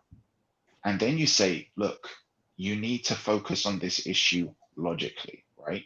The solution to that person's behavior becoming normalized is not to say abandon all emotion and go fully into logic, because at the same time, you can't function normally if you're only logical, purely logical, and no emotion at all. You need to engage both hemispheres of the brain. You need to have logic and you need to have emotion in a healthy balance. So I think that the people who try to reach out and help incels, the people who kind of say, look, you need to stop doing that. The reason why those people are getting ignored, the reason why people are saying, like, how would you say incels regard Andrew Tate? Okay, so I think you're touching on a very important point, because the modern red pill, or the fake pill, whatever it's called, mirrors to a certain degree the if I just want to, although I'm going to answer your question, it mirrors the fitness industry and the Forex online trading industry. If they want to sell you the idea of opening up a trading account, often the adverts you'll see as a guy, in a nice fancy car or a fancy beach. And say, hey, I just worked 2 minutes this day and spending the rest of my day off, and I'm going to fly my private jet and so on and so forth. Yeah, and they market to people who have very limited access and desire money to a certain degree to excess. So they're presented excess and something that is abnormal, because a person with a high net worth generally doesn't behave in that way. A person at high net worth, they usually have more low key, they're not so flashy as it were. And it's the same with the fitness industry. You be people who are clearly taking some sort of performance enhancing drugs, saying, take my course, and I'm sure we've all seen them online. I could think of Primal guy, whatever his name is. The Primal guy, the guy who got exposed for Liver King. Liver King, that's Liver King. These are people who have physiques that are in excess and inaccessible to the average person, and they got that way through dishonest ways. And that reminds me, and that really mirrors the modern red pill. It's just a marketing gimmick to people who are the most socially incapable, or who have an unbalanced life, as you say. I use that term, and they're being taken advantage of by people who present exaggerated results. And turns out when you scratch beneath the surface, their way of life is abnormal itself and predatory, and sometimes a lie. In most cases, it's a lie. To answer your question, Andrew Tate is a fake pillar. So that's how I perceive him. And a bit of a sociopath, yeah. But the thing is that how would an incel perceive Andrew Tate? Oh, the truth. Perceive them as the truth, as an older brother, as a guide, as someone to be trusted, someone who's the only person who's probably telling the truth. Everybody else is a liar. Andrew Tate and other content creators as well. But then if you had somebody like, let's say for example, a hardcore religious guy, Mhm. like somebody who's going to kind of beat you down into submission with a Bible physically, right? Mhm. Mhm. Saying you need to get your house in order. You need to throw away all that, burn all of that stuff, get rid of all that stuff, never go online again, get a job, get out of the house, go to the gym, do this, do that. It's going to be hard work. It's going to be hard graft. You're going to straighten your life out. And then you're going to find a woman that you should marry, and you're going to be with her, and you're going to have kids, and you're going to be responsible. What would an incel, some basement dwelling lazy guy who's virtually like terminally online, how would he react to that? What do you think he would do then? I think he would have to make a choice. Do I go down the path that Andrew Tate is presenting me? Because I don't deny I accept the idea that they are limited in terms of social skills or some aspect of their life.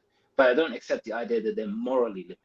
That they can't look down the path that Andrew Tate is presenting and the path that the Bible Bash is presenting, and they can't come to the conclusion, well, this Bible Bash is presenting me the idea of a wife and children and a modest way of life, but I still get what I want. I get the respect from women. I'll still find a loving woman. Or I can go down the hedonistic path that he's presenting of having an excess of women to abundance, because ultimately we have to draw a line somewhere accounting for personal responsibility.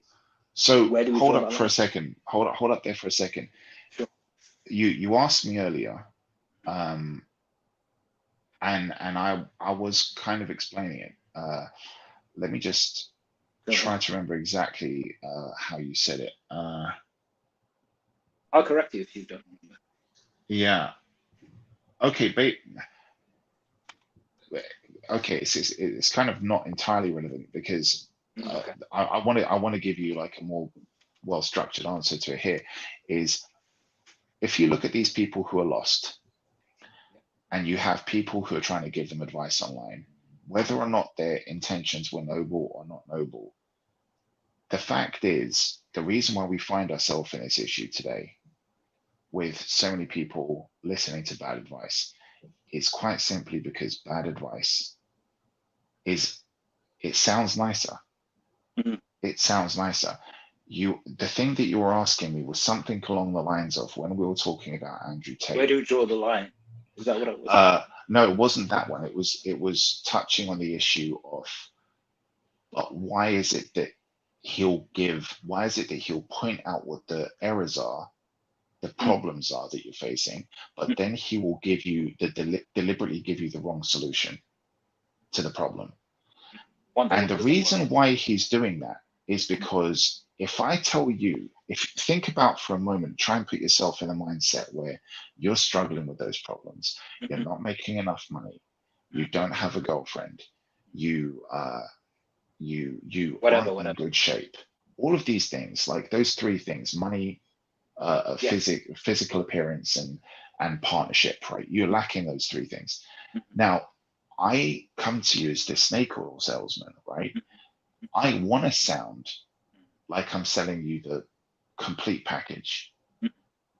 I need to be, what is it that first attracts you when those adverts pop up or when somebody's trying to sell you something? The thing that attracts you isn't that they say, look at the solution here. This is the solution to your problems. That isn't the thing that attracts you. The thing that attracts you, sorry? They can relate. They present. They can recognize, yes. They can recognize everything. They can see what They'll nobody say, else can see. have you ever felt this? Have you ever felt that? Have you ever felt that? And you're like, yes, yes, like the adverts of old with exactly. Are you struggling with debt? Can't afford to pay the bills? Credit card debt? Yeah. So when they reach out to you in that point, which is what Andrew Tate does so well, that sounds fantastic. Yeah. So this is part A of the plan. They've got your attention. They've got you on the hook. Now, how are they going to reel you in? If they reel you in by giving you some bullshit advice, like, oh my God, you can eat whatever you want to eat. You don't have to count calories. You don't even need to go to the gym. Just do this quick 15-second trick. That's going to sound, to somebody who is at rock bottom and has zero motivation, you can reel that person in. Now, the other thing is you offer them the actual truth. Okay. Which is horrible. Now, if you give them the truth, they're not going to go. They're not going to want to buy it, because the whole reason why they're in the problem that they're in is because they don't want to dig themselves out of it. They're so weak that they hate their life. They hate the way they are, but they just don't have the energy. They don't have the drive. They don't have any of that stuff to get them out of where they are. So why wouldn't a more assertive approach pointing out that it's their own lack of self-reflection that's the issue, not necessarily that they're so vulnerable and incapable of understanding right and wrong? Because I accept the weakness in modern.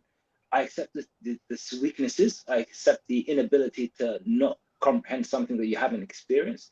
I understand the desire to do better, to be better, but I don't accept and I accept that they need help and that these are people are down, but they're setting aside autism and mental health issues and varieties that are out of their control.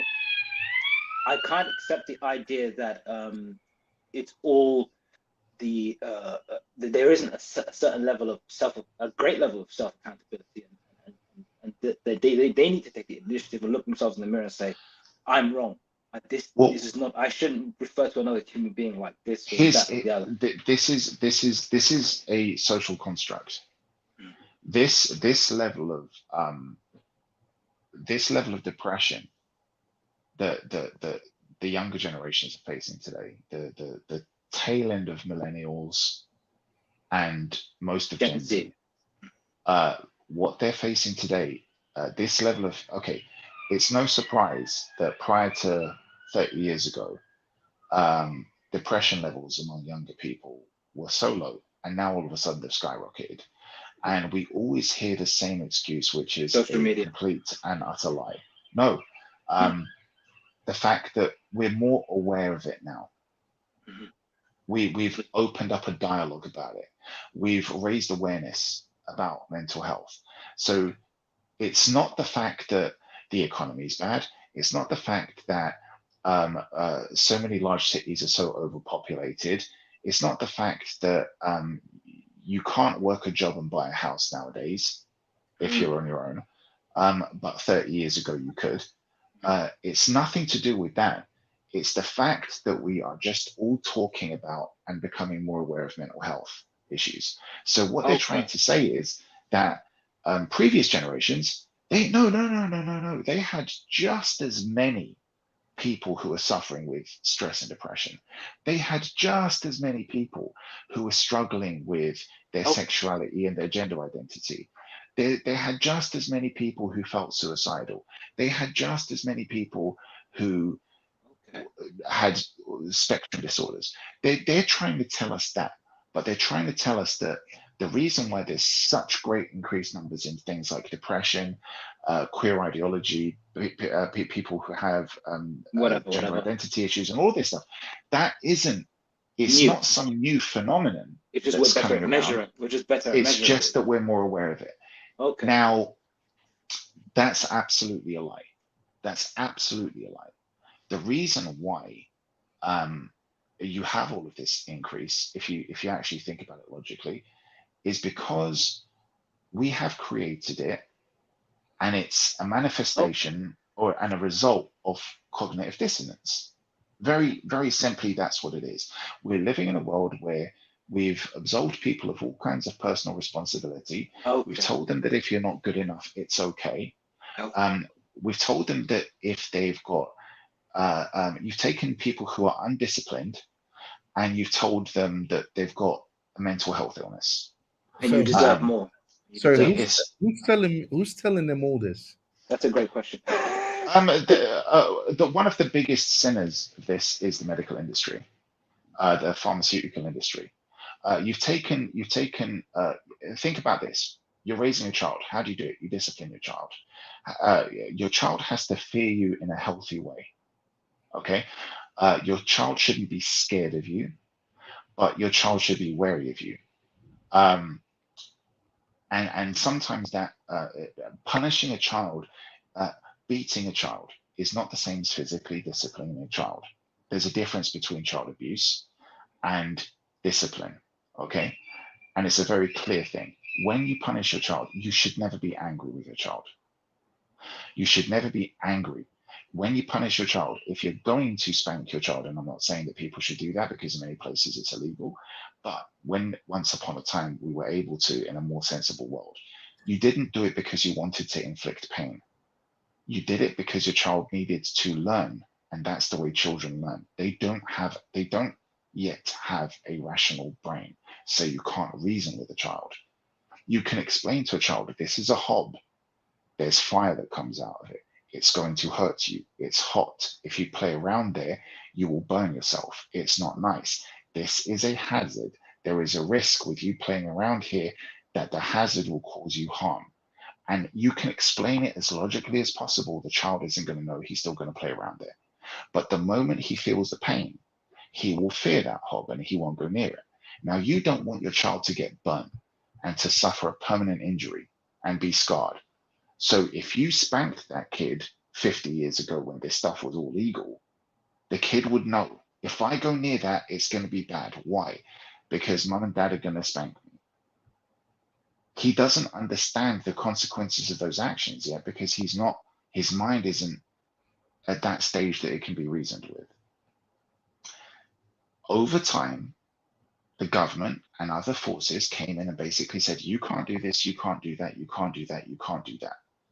And as a result, kids became less and less and less disciplined. When you had corporal punishment in schools, when teachers were able to beat kids up, right? Not like, again, it was done in a way where when you spanked your child or when a teacher would hit the hands with a ruler of a child, they weren't angry. They weren't hating that child. They didn't want to inflict pain. They did it because they had to. And the child was made aware this is a punishment. This is so you don't do that anymore. Hold The on. child, So whose fault was that, Damon? Was that the parents' fault for listening to the government, or no, no, what? no, no. It wasn't. It didn't really come in like that. But what the thing? Okay, when we had that in schools, when teachers could do this, how many teachers per year do you think got stabbed by students? How many children got shot by other children bringing guns into schools and shooting them? I grew up in that era. I grew up in the era of going to school, and the teacher, if I got a question wrong, I would get punished, and it sometimes involved a stick in my hands. That's usually what involved, and sometimes my head if my hands were hurting. But the thing is, yes, there was no kids shooting up There school. was none. But the point is, the parents disciplined us at home, so we listened to the teachers in school. Yeah, The my regardless of father. the government's agenda, and we all know that comes from feminism and what feminism has been working towards. Um, Regardless of all of that, it's the parents who accepted it. It's the parents who put their guards down and allowed this nonsense to carry on and adopted this way this new thing that the government was putting out there. It came in sweetly. It came in sweetly. It's easy to swallow a bitter pill if you take a spoonful of sugar, right? Um, Now sometimes that pill's going to help you, but sometimes the sugar could be spiked with poison, I guess. The problem is that nobody comes in and says, hey, look, we're going to stop you disciplining your kids at home and we're going to stop disciplining the kids in schools. Why? Because we want future generations of kids to grow up undisciplined, unruly, with all kinds of behavioral issues. They're not going to tell you that they're doing it. They're going to do it. Isn't that what the modern red pill is doing? What Well, they're doing is think about it's okay to avoid marriage because marriage is a trap. Let us abstain from marriage and building a household, unless we're well extremely wealthy, extremely first successful, feeding off if the we ignorance of these childlike people. if we first look at how it was done on a grand scale, like this, like with this, look at what the end result is. Look at what the end result is. It's not just control, it's power and everything else as well. So we take the action of stopping teachers disciplining kids in schools. Then a few years later, we take the action of stopping parents disciplining kids at home, physically anyway. Then we start raising awareness about dangers and risks that children face. And we start giving more and more power to organizations like the Child Protective Services. Okay. Then we don't just market that to regular adults, but we also reach out directly to children. I grew up at a time when I was in my teens, I started seeing adverts and I started seeing schools telling kids about the NSPCC. Rat out your own parents. Do your parents do things that you don't like? And at first, it seemed like it was genuine. They did it in a way where it seemed like, no, dude, this is a genuine concern. We need to be aware of this.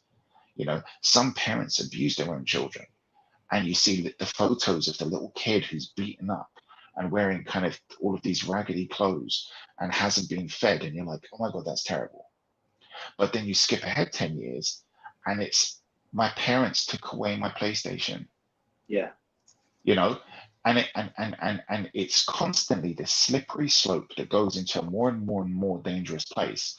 And then you have kids who suddenly realize all of the power is in my hands. And then you see them fighting adults in the street, yeah, stabbing kids, and stabbing adults. Yeah, because you went from kids that were afraid of their parents and teachers. Then it's like, let's find the middle ground. Okay, we reached the middle ground. We stopped teachers and parents from being able to physically harm the children, and the kids are no longer scared. But then we took it to the other extreme, and we've tipped the scales entirely and made it so that now the teachers and adults are afraid of the kids, and the kids know all the parents. You've seen that video where somebody filmed in the school, and the kid says to the teacher, "I'm going to tell people you touched me." Like, this is what's going on. You can see ones now of kids beating up the teacher, and the teacher can't do it. Yeah, and all of that's happening, and then what happens? People want to know why this is happening. There's an epidemic of violent kids. There's an epidemic of these kids who can't focus in schools, who don't do their homework, and at the same time, the teachers have been pacified and been told, you have to. Sorry, I just wanted to see this. Yeah. So you have these parents that are basically now saying, we need a solution.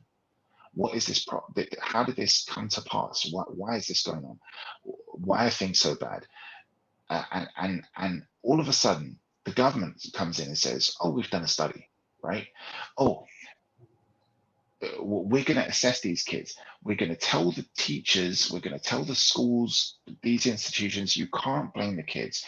Kids aren't at fault. You can't blame them. You can't blame them. So why is it going on? And now you've invented things like attention deficit disorder, and you've got a prescription for it. And now you put the kid on this pill, and all of a sudden the kid's going to start behaving better because he's got attention deficit disorder. Okay. And you've got an institution behind this. And all of a sudden, you've got the people who've created the problem in the first place, and now giving you a solution to it and telling you this is how we're going to do it. You've monetized it as well, because now for every time somebody writes a prescription, the kids get something. Literacy numbers go down. Okay. Well, maybe your kid has got dyslexia. We're going to do the test. No, your kid doesn't have dyslexia. So what are we going to do? We're going to change how we diagnose dyslexia.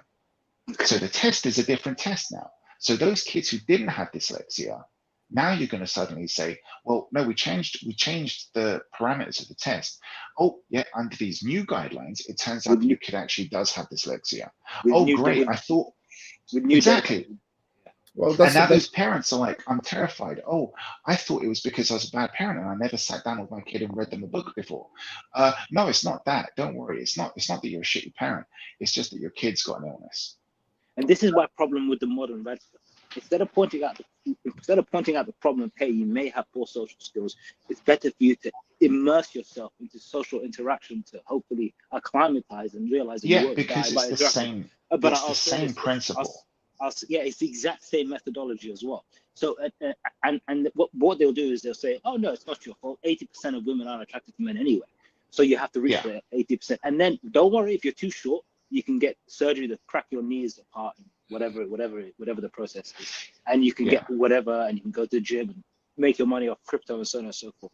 That's why I think the modern red pill is the end goal is taking advantage of the vulnerable and dismaying them. And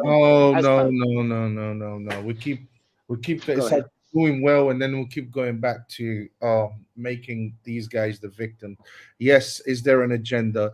Overall, yes, there No, is. it's listen. It's Hold on, not Damon. like that. Hold on, Damon. Let me just finish. Is there an agenda? Yes, there is an agenda. There's a feminist agenda to do all of that. But the It's truth not is, always feminism. there's also secular humanism, there's Marxism, there's all of that type of stuff. All of these ideologies, they all feed into the same thing. They all preach the same thing. They're all aligned with the same message, and it's all part and parcel. So when I look, when I looked at, yes, there is an agenda. This agenda does exist, and this agenda has a thing. But we are also human beings. We also are able to think. We also have free will. We have agency. Okay. We also have to be held accountable for the choices that we make. No one is born into the perfect situation. I don't think there is such thing as a perfect situation anyway. Well, there is, but most people are not born into it because of how messed up the world is. So we can't completely take away all the blame from the incel that wants to indulge in sexual promiscuity, not because he can't get access to sex or have sex with, but because he wants to have 50 women, or wants to have a certain number of women, or wants to have a certain type of women, and so on and so forth. Why would he have that idea in the first place? Sorry? Why would he have that idea in the first place? Why would he have? Because it comes from that type of society. But what I'm saying is, yes, society promotes this. He wants this. But the problem is the problem also lies with him. It doesn't just, yes, the world isn't perfect. Blah. Like, who doesn't know that? Who can't see that? There's going to be agendas. Of course there is. There always is. People, But nobody calls. But what I'm saying is, it's like, we can't take personal responsibility away from them, because then it's like nothing will be able to change, because these agendas ain't going to change overnight. These people that put these things in motion aren't going to just come out tomorrow and say, "Oh, we understand what we've been doing is evil, and we don't want to do it anymore. So guess what? We're going to listen to the Bible now and go back to religious values, so we can get society back on track again." That's not going to happen. There's a reason to why they're pushing what they're pushing. There's a reason why the agenda is there, and until they accomplish whatever it is that they're trying to accomplish, it isn't going to stop. This is not happening naturally, by the way, guys. So the people affected by it, we still have agency, we still have free will, and we can still change things around. Okay, so we have to bear some of the responsibility. But Octavio, the thing that's necessary is to recognize what the end goal is. And the end goal, a lot of people are, but why would you do that? Why would you do that? Why would you create? It's not just for somebody to get rich. I mean, this is a benefit to That's them. not my argument. That's not my argument. No. I'm not saying that that's your argument. I'm saying that we need to keep our eyes open and understand that this is a very one-sided logic. There's one particular group that wants to do this. The biggest difference, and a lot of people don't always want to focus on this because they want to make it about something else. But if you look at, we pretty much everywhere in the West, there's a two-party political system. And you've got the right wing and the left wing. The biggest difference, or actually I don't want to say the biggest, but one of the most significant differences, is that the right wing traditionally wants a small government. They don't want the government in their household. They don't want the government raising their kids. They don't want the government saying what you can and can't do with the children. The left wing wants big government. The left wing want everything to be regulated. They want, because they equate it with safety rather than control. The right wing doesn't want that. Now, if you look at it, this is how we're being sold this in countries that traditionally wanted a small government.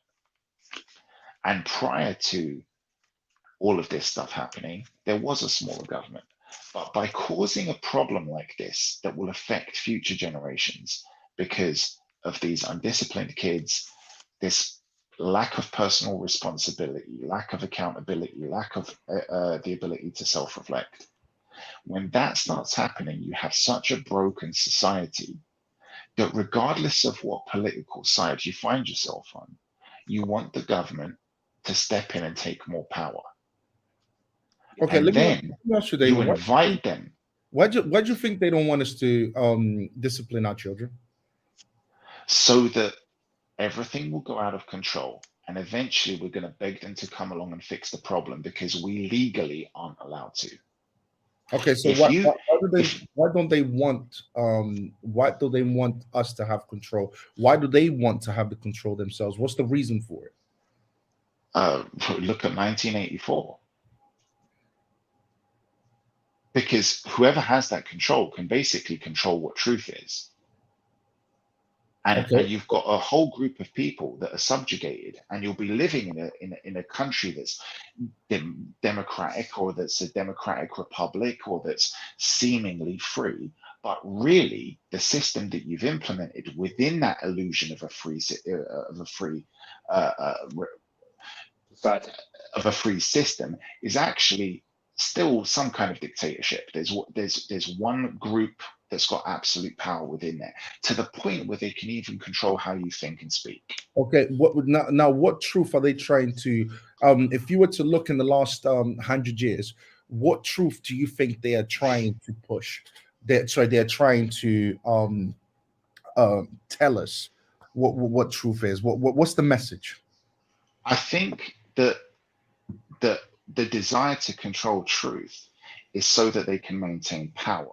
They don't want to take the power so that they have the ability to control truth, but they want to be able to control the truth so that they can maintain power. Yeah, but you want to maintain power for a reason. You want to control things for a reason. It's not just for the sake of power or for the sake of control or for the sake.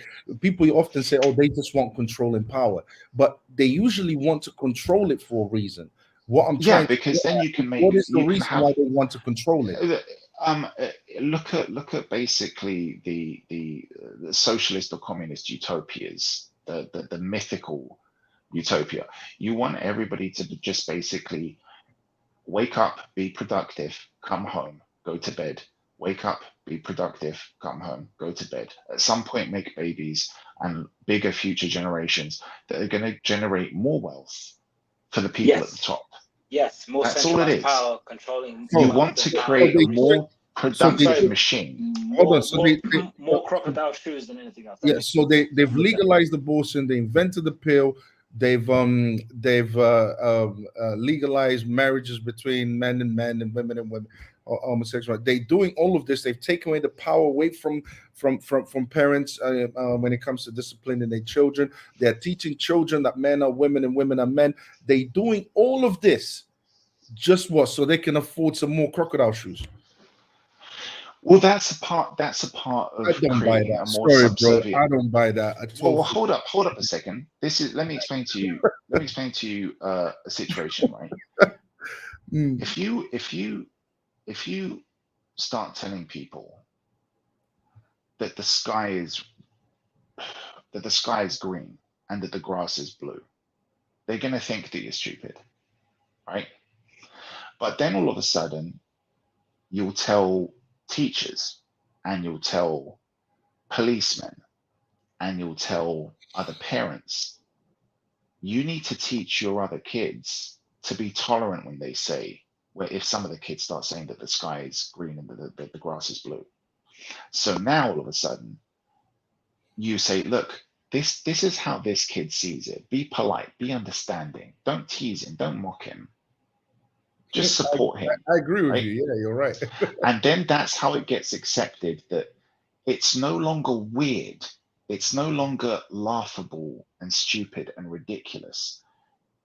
It's okay. We'll accept it. We'll tolerate that. Yeah, right? but what you're describing what you describe is the mechanism. No. I'm not. No. I'm not. This isn't just the mechanism. This isn't just the mechanism, because there's something at the end of it, right? So that's the first step. The next step, right? And yeah, I agree that this is still the mechanism, but just hear me out. The next step is that you then start saying that the other people need to also start referring to it that way, for the sake of that delusional minority. Okay, so now the other people start saying, yeah, the sky is green, the grass is blue, but they know in their hearts it's not true. But now the next thing is, how do you make it true in their hearts? How is it that you make it true in their hearts? Christianity, Right? religion. No, you're never going to be able to make it true in their hearts. I'm talking about the people that have to spread the lie. That they will always know it's a lie. Okay? But the people in power are playing the long game. They don't care about you. They don't care that you know that the sky is blue and that the grass is green. They don't care that you say it, because they know that in your heart and in your mind, you'll always know that that's a lie. But they need to make sure that you don't say what the truth is. So now you bring in punishments for people who start saying the truth. But by this point, it's already a commonality in the school. And your child is going to grow up in that school, and they're going to be taught that. And you are going to be constrained by the legal powers to not be able to tell your child the truth. So the next generation, the third generation, by the time the third generation grows up, to them, the lie will be the reality. I agree with And you. now you have those in power who've rewritten and redefined reality. And there's nobody alive that can remember the truth. This is a When you good have a point. system of power, that has the ability to shape reality, that is when things like the actual red pill is more important than ever. And if you look at what happens with that society of people, even though they've been raised to believe the lie is the reality, inside they will still have that cognitive dissonance. Because we as human beings, as you say, Octavio, God is the truth.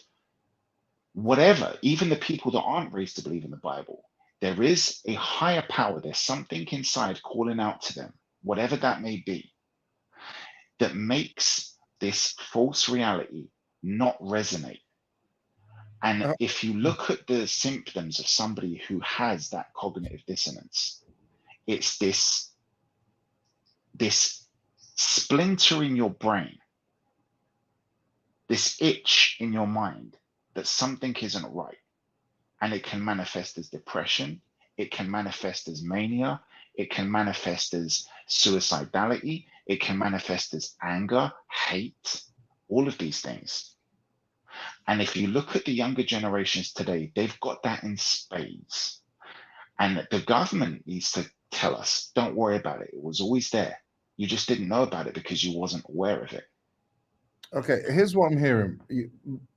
You've described the problem, described what they're basically doing, which is they want you to they want to rearrange what reality is, and they want to tell you that a man can be a woman and a woman can be a man. But all throughout human history, we've seen that. I mean, we've seen that with Roman emperors trying to get Christians to believe that they are gods, and Christians saying, "No, you're not a god. We'll never worship you." And then they put us in next to lions, and we are devoured by lions. Okay, cool. So why? Because we've got objective reality, and we've got the reality that these people want to make us believe. All right, like a man can be a woman and a woman can be a man. All right. So to me, I mean, that's so good and well. And one thing you didn't touch on is the consequences of this, of whatever it is that they want us to follow or to do, will eventually lead us to self-destruction. Okay, abortion doesn't help with child reproduction. We're not. I mean, we've fallen below the replacement rate as far as birth rate goes. So all of that eventually doesn't actually amount to any good. It will lead society to self-destruction. Whatever it is that they preach and whatever it is that they want from us. And this was my original question. What is it that they're doing it for? And they're definitely not doing it for crocodile shoes, because they do know, they're not stupid, these people at the top. They do know that this will lead to self-destruction. If human beings don't reproduce, well, guess what? There won't be no human beings alive. So they are doing it for a reason. There is a reason behind it. And I don't think crocodile shoes is the reason. But there will also be there will also be groups that will always forever go against it, and those are the groups that align with reality or objective truth, objective reality, and that is people that believe in Christianity. So those are the people that will always fight against this system that they've created that's helping to destroy society or destroy humanity. But I don't think they're doing it for no reason. I think there's an agenda behind it, and what I'm trying to get at is, what is that? And it's not just for money. We talk a lot about control, power. You want control and power for a purpose, for a reason, not just for the sake of control and power. Why are you so certain that it isn't for control, money, and power status? Sorry? The best way, why are you so certain? Because one of the best ways to maintain your power status that you've already acquired is to not have competition. If your competition is too confused over whether they're a man or a woman, or whether they're dead or alive, not reproducing, not getting married, not having kids, not being there for their children when you're there and having close with their children, that's one of the best methods of sustaining power over your competition. You don't have it. I've already described what power is. And what power is converting people to make them believe in what you're believing. And that's essentially that's what Damon is talking about. Is basically they trying to get you to see the way to see things the way they want you to see things.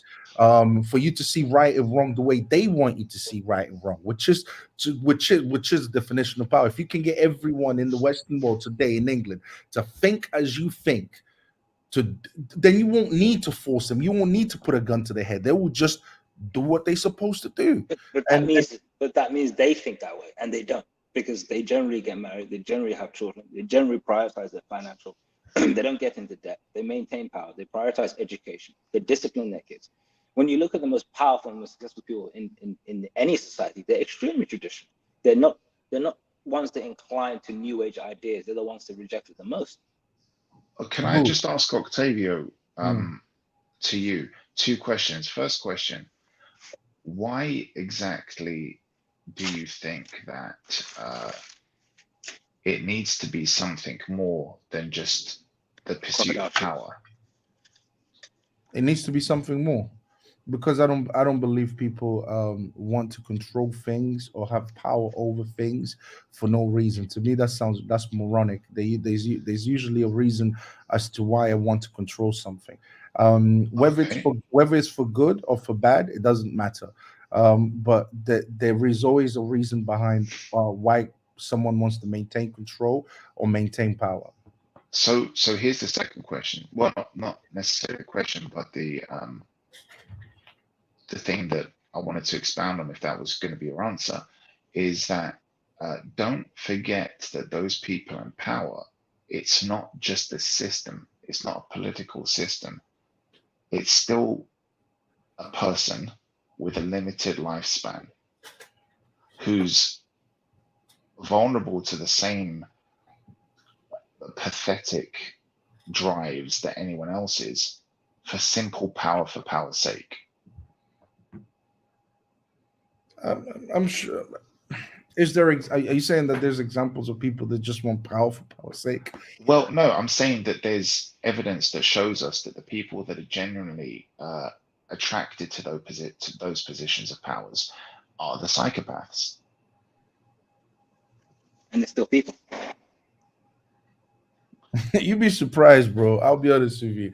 There are people. Okay, you might call them psychopaths, but you'd be surprised how your average person will try to exercise tyrannical control over something.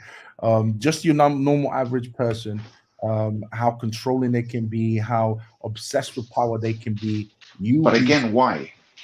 Because why though? Because when I said that people are doing it for power, you're saying I can't accept that it's just power or control for the sake of that.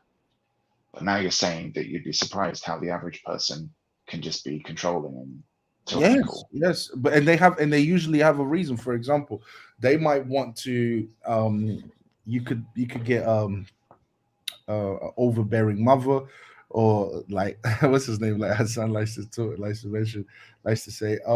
You can get a father who wants to abuse his power at home, because guess what? He is the power figure in that house, and he becomes control because he like, I don't know, it could be because he wants to see people kind of look up to him as it could have, there could be some, it could be because of vanity, because of, it boosts his pride, it makes him feel a certain type of way, gives him a certain type of ego. It could be all of those type of things, but there's always a reason why they want that control. There's always a reason why they want that power. In my opinion, the reason why is because the whole reason why we started talking about this is because it was a larger scale version of what we kind of think is going on now within the whole social media thing and the red pill. The fake red pill. The fake red pill thing is because if you look at those people who are rising to those positions of power that are promoting this kind of ideology, why would they be doing it? It's because it fuels that power trip. It feeds into that God complex. I'm controlling these people. I'm preaching to these people. They're listening to me. I have all this power. I have this control. Why do they do it? Because it fuels that. It fuels that narcissism, that vanity, that it makes them feel good to be in that position of power.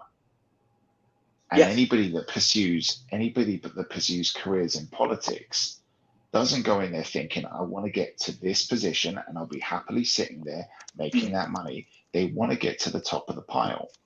Why do they want to get to the top of the pile? Because they want to be higher than where they were yesterday. And what happens when they get to the top? They want to stay there. They want to control that. Why? Because it feels good. It can be that simple. Yeah, I think so. I think those people in the positions of power are hyper rational, even though they have immoral intentions and are willing to sacrifice all the good in the world. All the time, not all the time. I'd say by the majority they're hyper rational, because to get into that position and to stay there, you have to be extremely pragmatic and rational, because that position is sought over, and to get there requires high level of intelligence, no cognitive dissonance. And those are the tools that they have in spades. So why? But we've spoken. I think their intention is to take advantage of others and to spread cognitive dissonance. But you were saying, Damon? I was saying that you spread the cognitive dissonance to everybody beneath you so that they don't oppose you once you get there.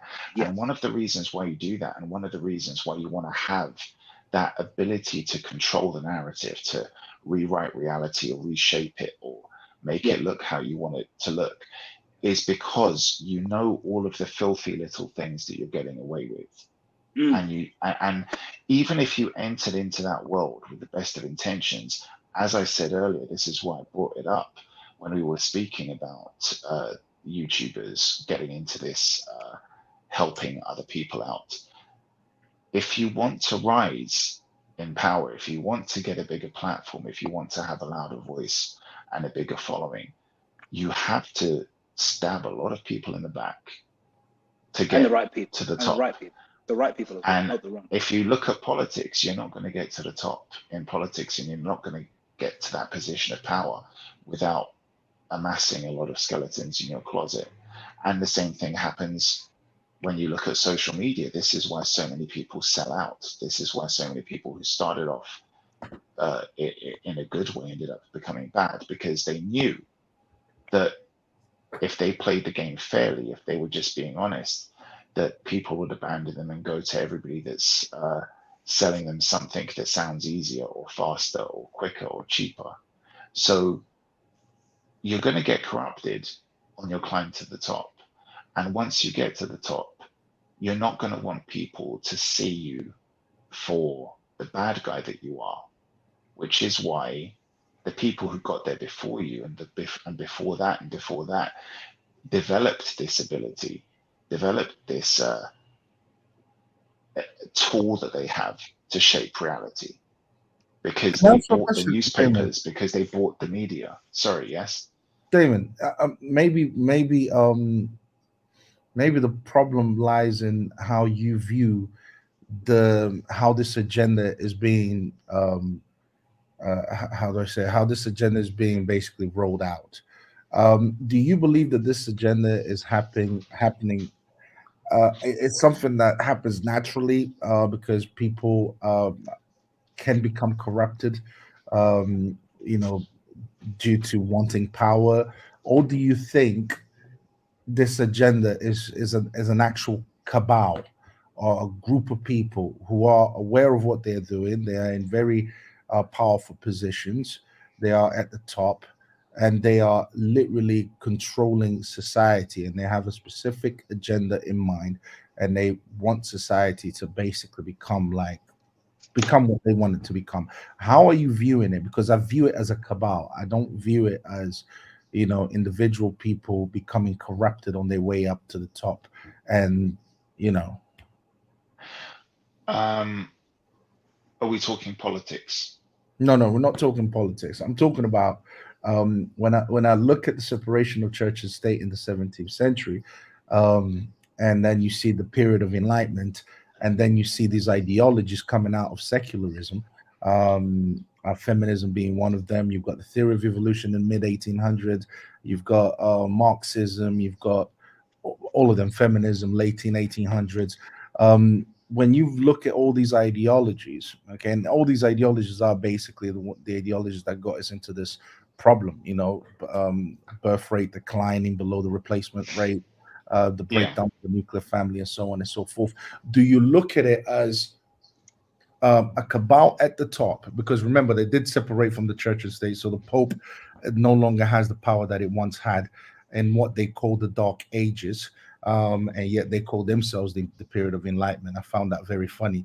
Do you think it's a group of people, an actual cabal, that through centuries have been trying to shape society or shape the world the way they want the world to basically become like, because they have an agenda? Or do you think this is all just happening naturally? It's just part of evolution. It's just, bad people I think that becoming we've bad been. people for the sake of becoming bad people because they I think that we've been around long enough as a civilized.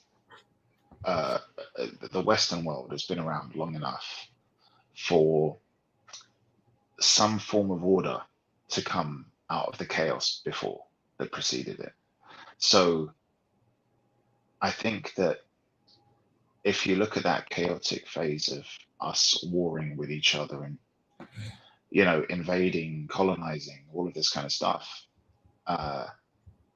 eventually post World War II, a lot of that stopped, and you've got these alliances and promises that we're not going to do that anymore. But you can't have everything become stagnant. The status quo isn't going to be maintained forever. So you have to then ask yourself, are we going to just plateau here and then eventually allow ourselves to decline? Or are we going to create the illusion of shifting power balances so that we can maintain the status quo by convincing everybody else it's not status quo? Okay, it's pretty funny when you see, if you look back to around post World War One, every conflict that we had when people went to war with other people, you'll see photographs sometimes as little as 2 years before that war of the leader of each country shaking hands, and sometimes even after the war shaking hands. Okay, now let me put a tinfoil hat on for a little while. Okay, Bush Sr. goes to war, has a war with Saddam. Bush Jr. comes out much later, has a war with Saddam, let's say. But they're all friends. Oh, we're going to sell you weapons.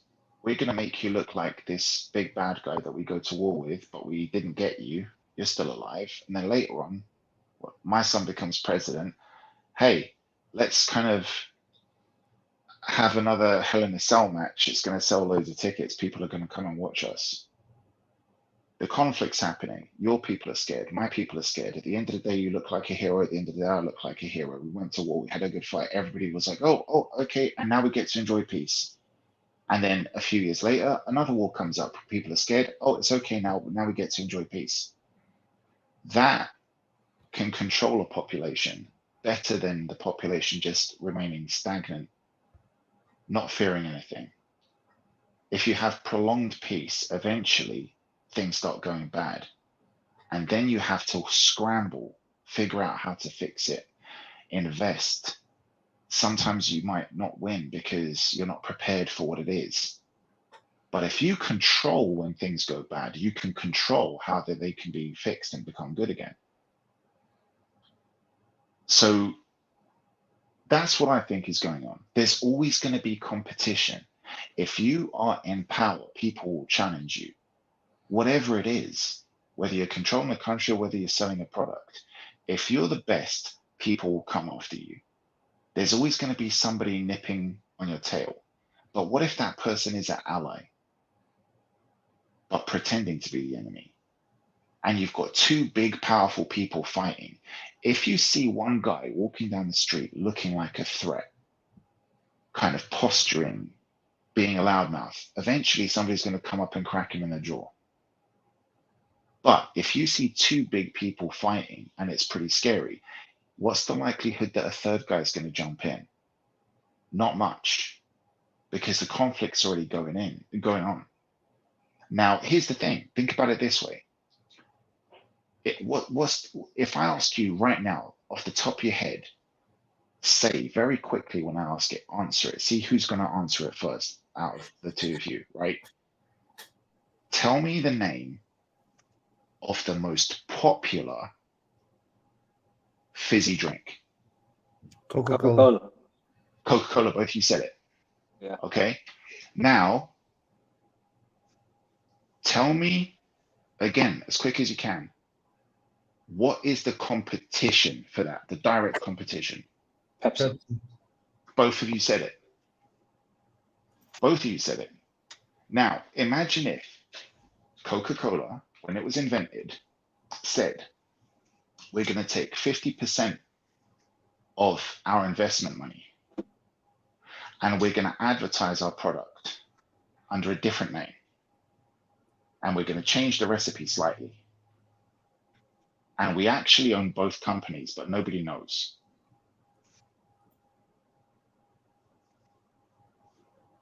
Would that be a good trick? Right. Yeah. Sounds like a cabal. Okay. So if I can think of that, am I going to be dumb enough to think that the people in power haven't thought of that? No, well, we've done with that. So would you agree that there's a cabal at the top? I think it would be pretty crazy not to think. I don't think. I believe that there's a cabal at the top, and I believe that it's more than just crocodile shoes. I don't think that the social engineering that we are currently seeing in society today, I don't think it's by coincidence. I think they are orchestrating the entire thing, and I think there's a reason why they are doing it. And whatever that reason, we are going to find out. But we can know things about what it's going to be, because we can just look at what they're doing, and by looking at what they're doing, we'll be able to. By looking at what they're doing, we kind of can get a glimpse at what's going to happen in the future, what they are up to. I don't think there's a cabal at all, because by the nature of a cabal, they stab each other in the back very quickly. Have you heard the expression "no honor amongst thieves"? It's very unlikely that if there was a cabal, that we wouldn't know about it in some way or another. There is no. I think what you said there is where we're finding ourselves in society today. This is why, I was having a laugh with Jake the other day about it. Look at Donald Trump. This is a guy that wasn't a politician and who didn't need all of that much support to get to where he was. He won despite everybody trying to stop him. Okay. And the people in power used every tool they could. They used the media, they used social media, Google. Do you remember that Project Veritas expose? When Google were like, we're going to do everything we can. This guy's not going to get elected again. All of that stuff. They used every trick in the book to try and stop him from getting into power in 2016. They still And he are did. right now. They still are right now. Obviously, they're trying to right now. Like if we didn't have so many fallen heroes in the past, they would have suicided that guy. But the only reason they're not is because they know they'll make a martyr out of him, and they know that the mask is going to slip if they do that. So this is like the fact that happened is what opened up a lot of people's eyes. I think that what you just said is you hit the nail on the head. You think, I don't want to believe it's a cabal, because if it did, we would have seen evidence of it. People stab each other in the back. I think that we had a cabal, and that's what's happening now. I know, it's just I think there are cabals. I think there are many cabals. I just think that they're not such a threat and they're not so successful. Because they stab each other, they stab each other in the back repeatedly. I know more about George Soros than I really should. I know more about Jeffrey Epstein than I really should. I know more about Donald Trump, Joe Biden, whoever, a lot more than I should, because the information leaks out very quickly and very easily. Because the nature of having a group of people who are so deceptive and with ill intent is that they'll stab each other in the back. It's in their nature. So the idea that they're sorry, let me just conclude. Sorry about it. The idea that they will succeed in their cabal, especially in modern times, is something that I can't take seriously. And which goes back to my problem, which I haven't mentioned. My problem with the original red pill is that we think too much of it, because to be aware of the truth is not as powerful a tool as you think, because you can present the truth to people. Some of them will do nothing with it, and a small proportion will accept it but still do nothing. Another proportion will just ignore it and just go into buy into whatever other falsehood that they can lash their teeth into. The presenting the truth to people isn't as important as we make it out to be. The truth isn't that important. Guys, we've got 10 minutes. I want to start giving our final thoughts, but I definitely believe there's a cabal at the top, and I don't think there's several cabals. I think there's only one cabal. I don't think several cabals can coexist without destroying themselves. And I'm sorry, but every time I look at the Western world, every time I look at the ideologies that came after the period of Enlightenment and have dominated the West, they are working towards something. It's not a coincidence. And whatever that is, we're gonna find out. And I think it's a game of ideology at the end of the day. If you have if your ideology is the truth, you can combat what whatever it is that these people are pushing. If it's not the truth, you won't be able to combat it. You won't be able to fight against it, and you will basically be a victim to it. That is just common sense to me. As a Christian, I don't raise my children the exact same way as someone who I don't know who's in the left would raise their children. My children know what a woman is and what a man is. They know they know where we get our objective truth from, and so on and so forth. So the way your ideology has a huge impact in how things will turn out for you and your lineage in the future. Of course, am I under a lot of pressure due to the kind of society, this kind of all these ideologies being pushed, these people trying to force the ideology on me? Of course I am. I wish I wasn't living in this country. I wish I was living in a purely Christian country, theocracy, a Christian theocracy. This is what I wish I was living in, not the degenerate the degeneracy that I see today due to secular ideologies. So, but yeah, I do think there's definitely a cabal there. Yeah, go ahead, guys. Final thoughts, or final thoughts. Okay. It's been a great live, man. It's been a great live. A lot. So, going back to the original point I was making about the NPR, the false red pill, or the modern red pill. It's really taking advantage of people who need help. It's a great opportunity for people who are either sociopaths, people just looking for an opportunity to make a bit of money, people who have their own issues that they need to deal with, and is further misleading a small proportion of society, which would be the people often referred to as incels, although that term is a bit too rigid in comparison to the average person that has the characteristics of it. Because it's more of an issue across the board than it is specifically people who have real mental disorders or social disorders or whatever it may be. The modern red pill is gonna come and it's gonna go because it's vapid, it's hollow, it provides no solutions, it serves its own financial interests, it's attention seeking. You can tell by how many wannabe red pillars, wannabe Andrew Tates there are, wannabe Fresh and Fits there are out there. So many repeating the same data, praising the same people, despising the same people. Donald Trump is, from my opinion, the catalyst for all of this, because he's one hell of a liar who can really sell a lie and really take advantage of the people who need help and needed somebody to guide them, but he obviously used that to promote himself. And I think if he doesn't win the election, this will all fizzle out. I think Andrew Tate will lose momentum. I think a lot of the modern red pill will lose momentum, and it will fade off into the darkness that it came from. That's my final thought. Yes, bro. Damon. Yeah, go ahead, bro. Yeah, I think that I kind of think that we give the modern red pill more attention, more time than they actually need. I don't think that this is an ideology, really. I don't think that it's a group pushing an agenda in the way that we say. I think that they're just simply a consequence of bigger problems that we have.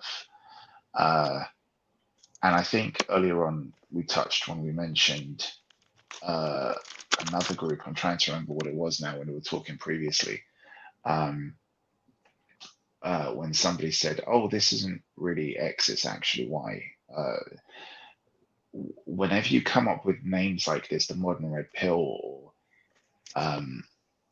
when JM said, "Oh, I don't actually really think that this is what incels are. I see incels as something else." When something moves so far off of the original definition that it's an entirely new thing, call it what it is. I think that JM's definition of incels, I can agree that that thing exists. I think that those are radical misogynists, what he was describing.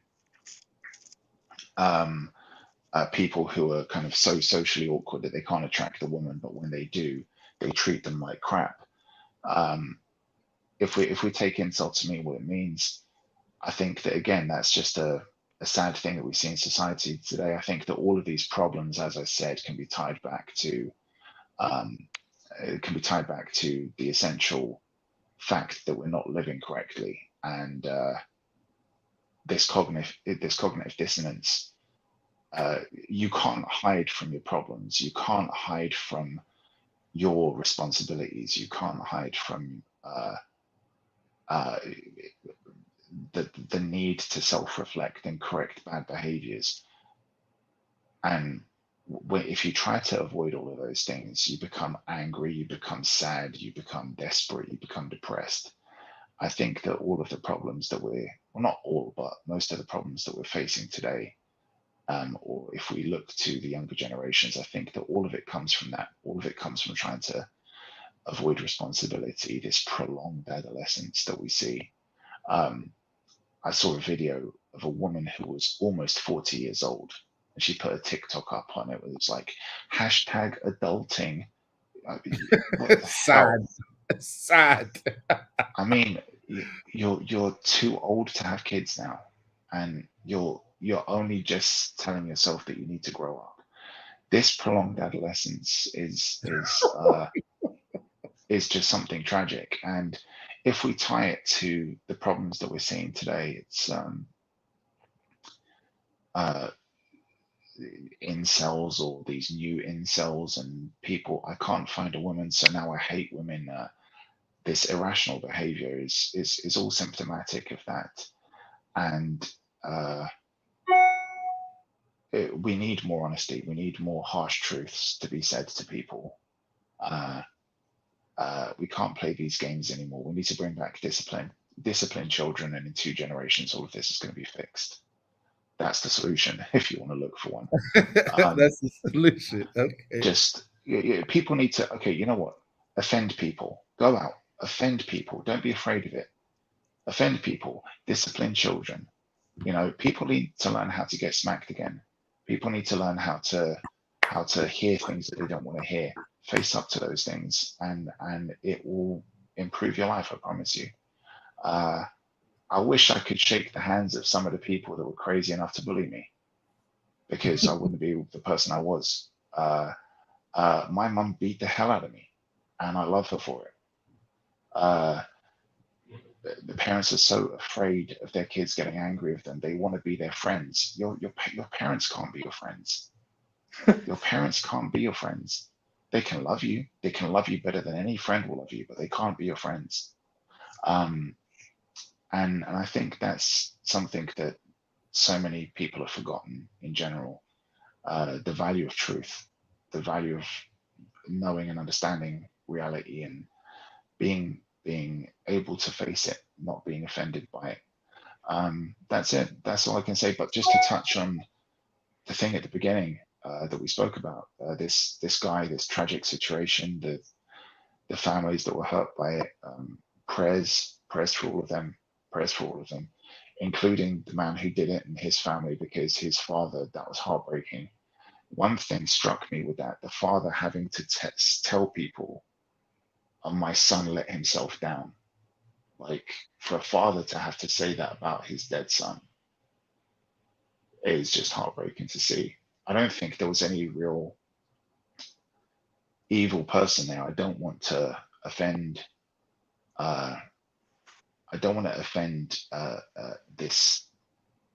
this man who had to go up there and do that. Like, I don't want to believe that that was an evil man. I want to believe that that was an ill man. I don't want to believe that evil has the power to do something like that. This was a broken man. Mental illness does exist. I've seen it, and it's a tragic thing. I think that people need to learn from that. Hopefully, systems can change. This man needed guidance. This man needed help. He clearly wasn't functioning well when they took him off the medication, and hopefully people can bring in systems to help people like that. I've got a friend who has got a mental illness, and I worry for him. I worry what it must be like if he can't hold down a job, what's going to happen.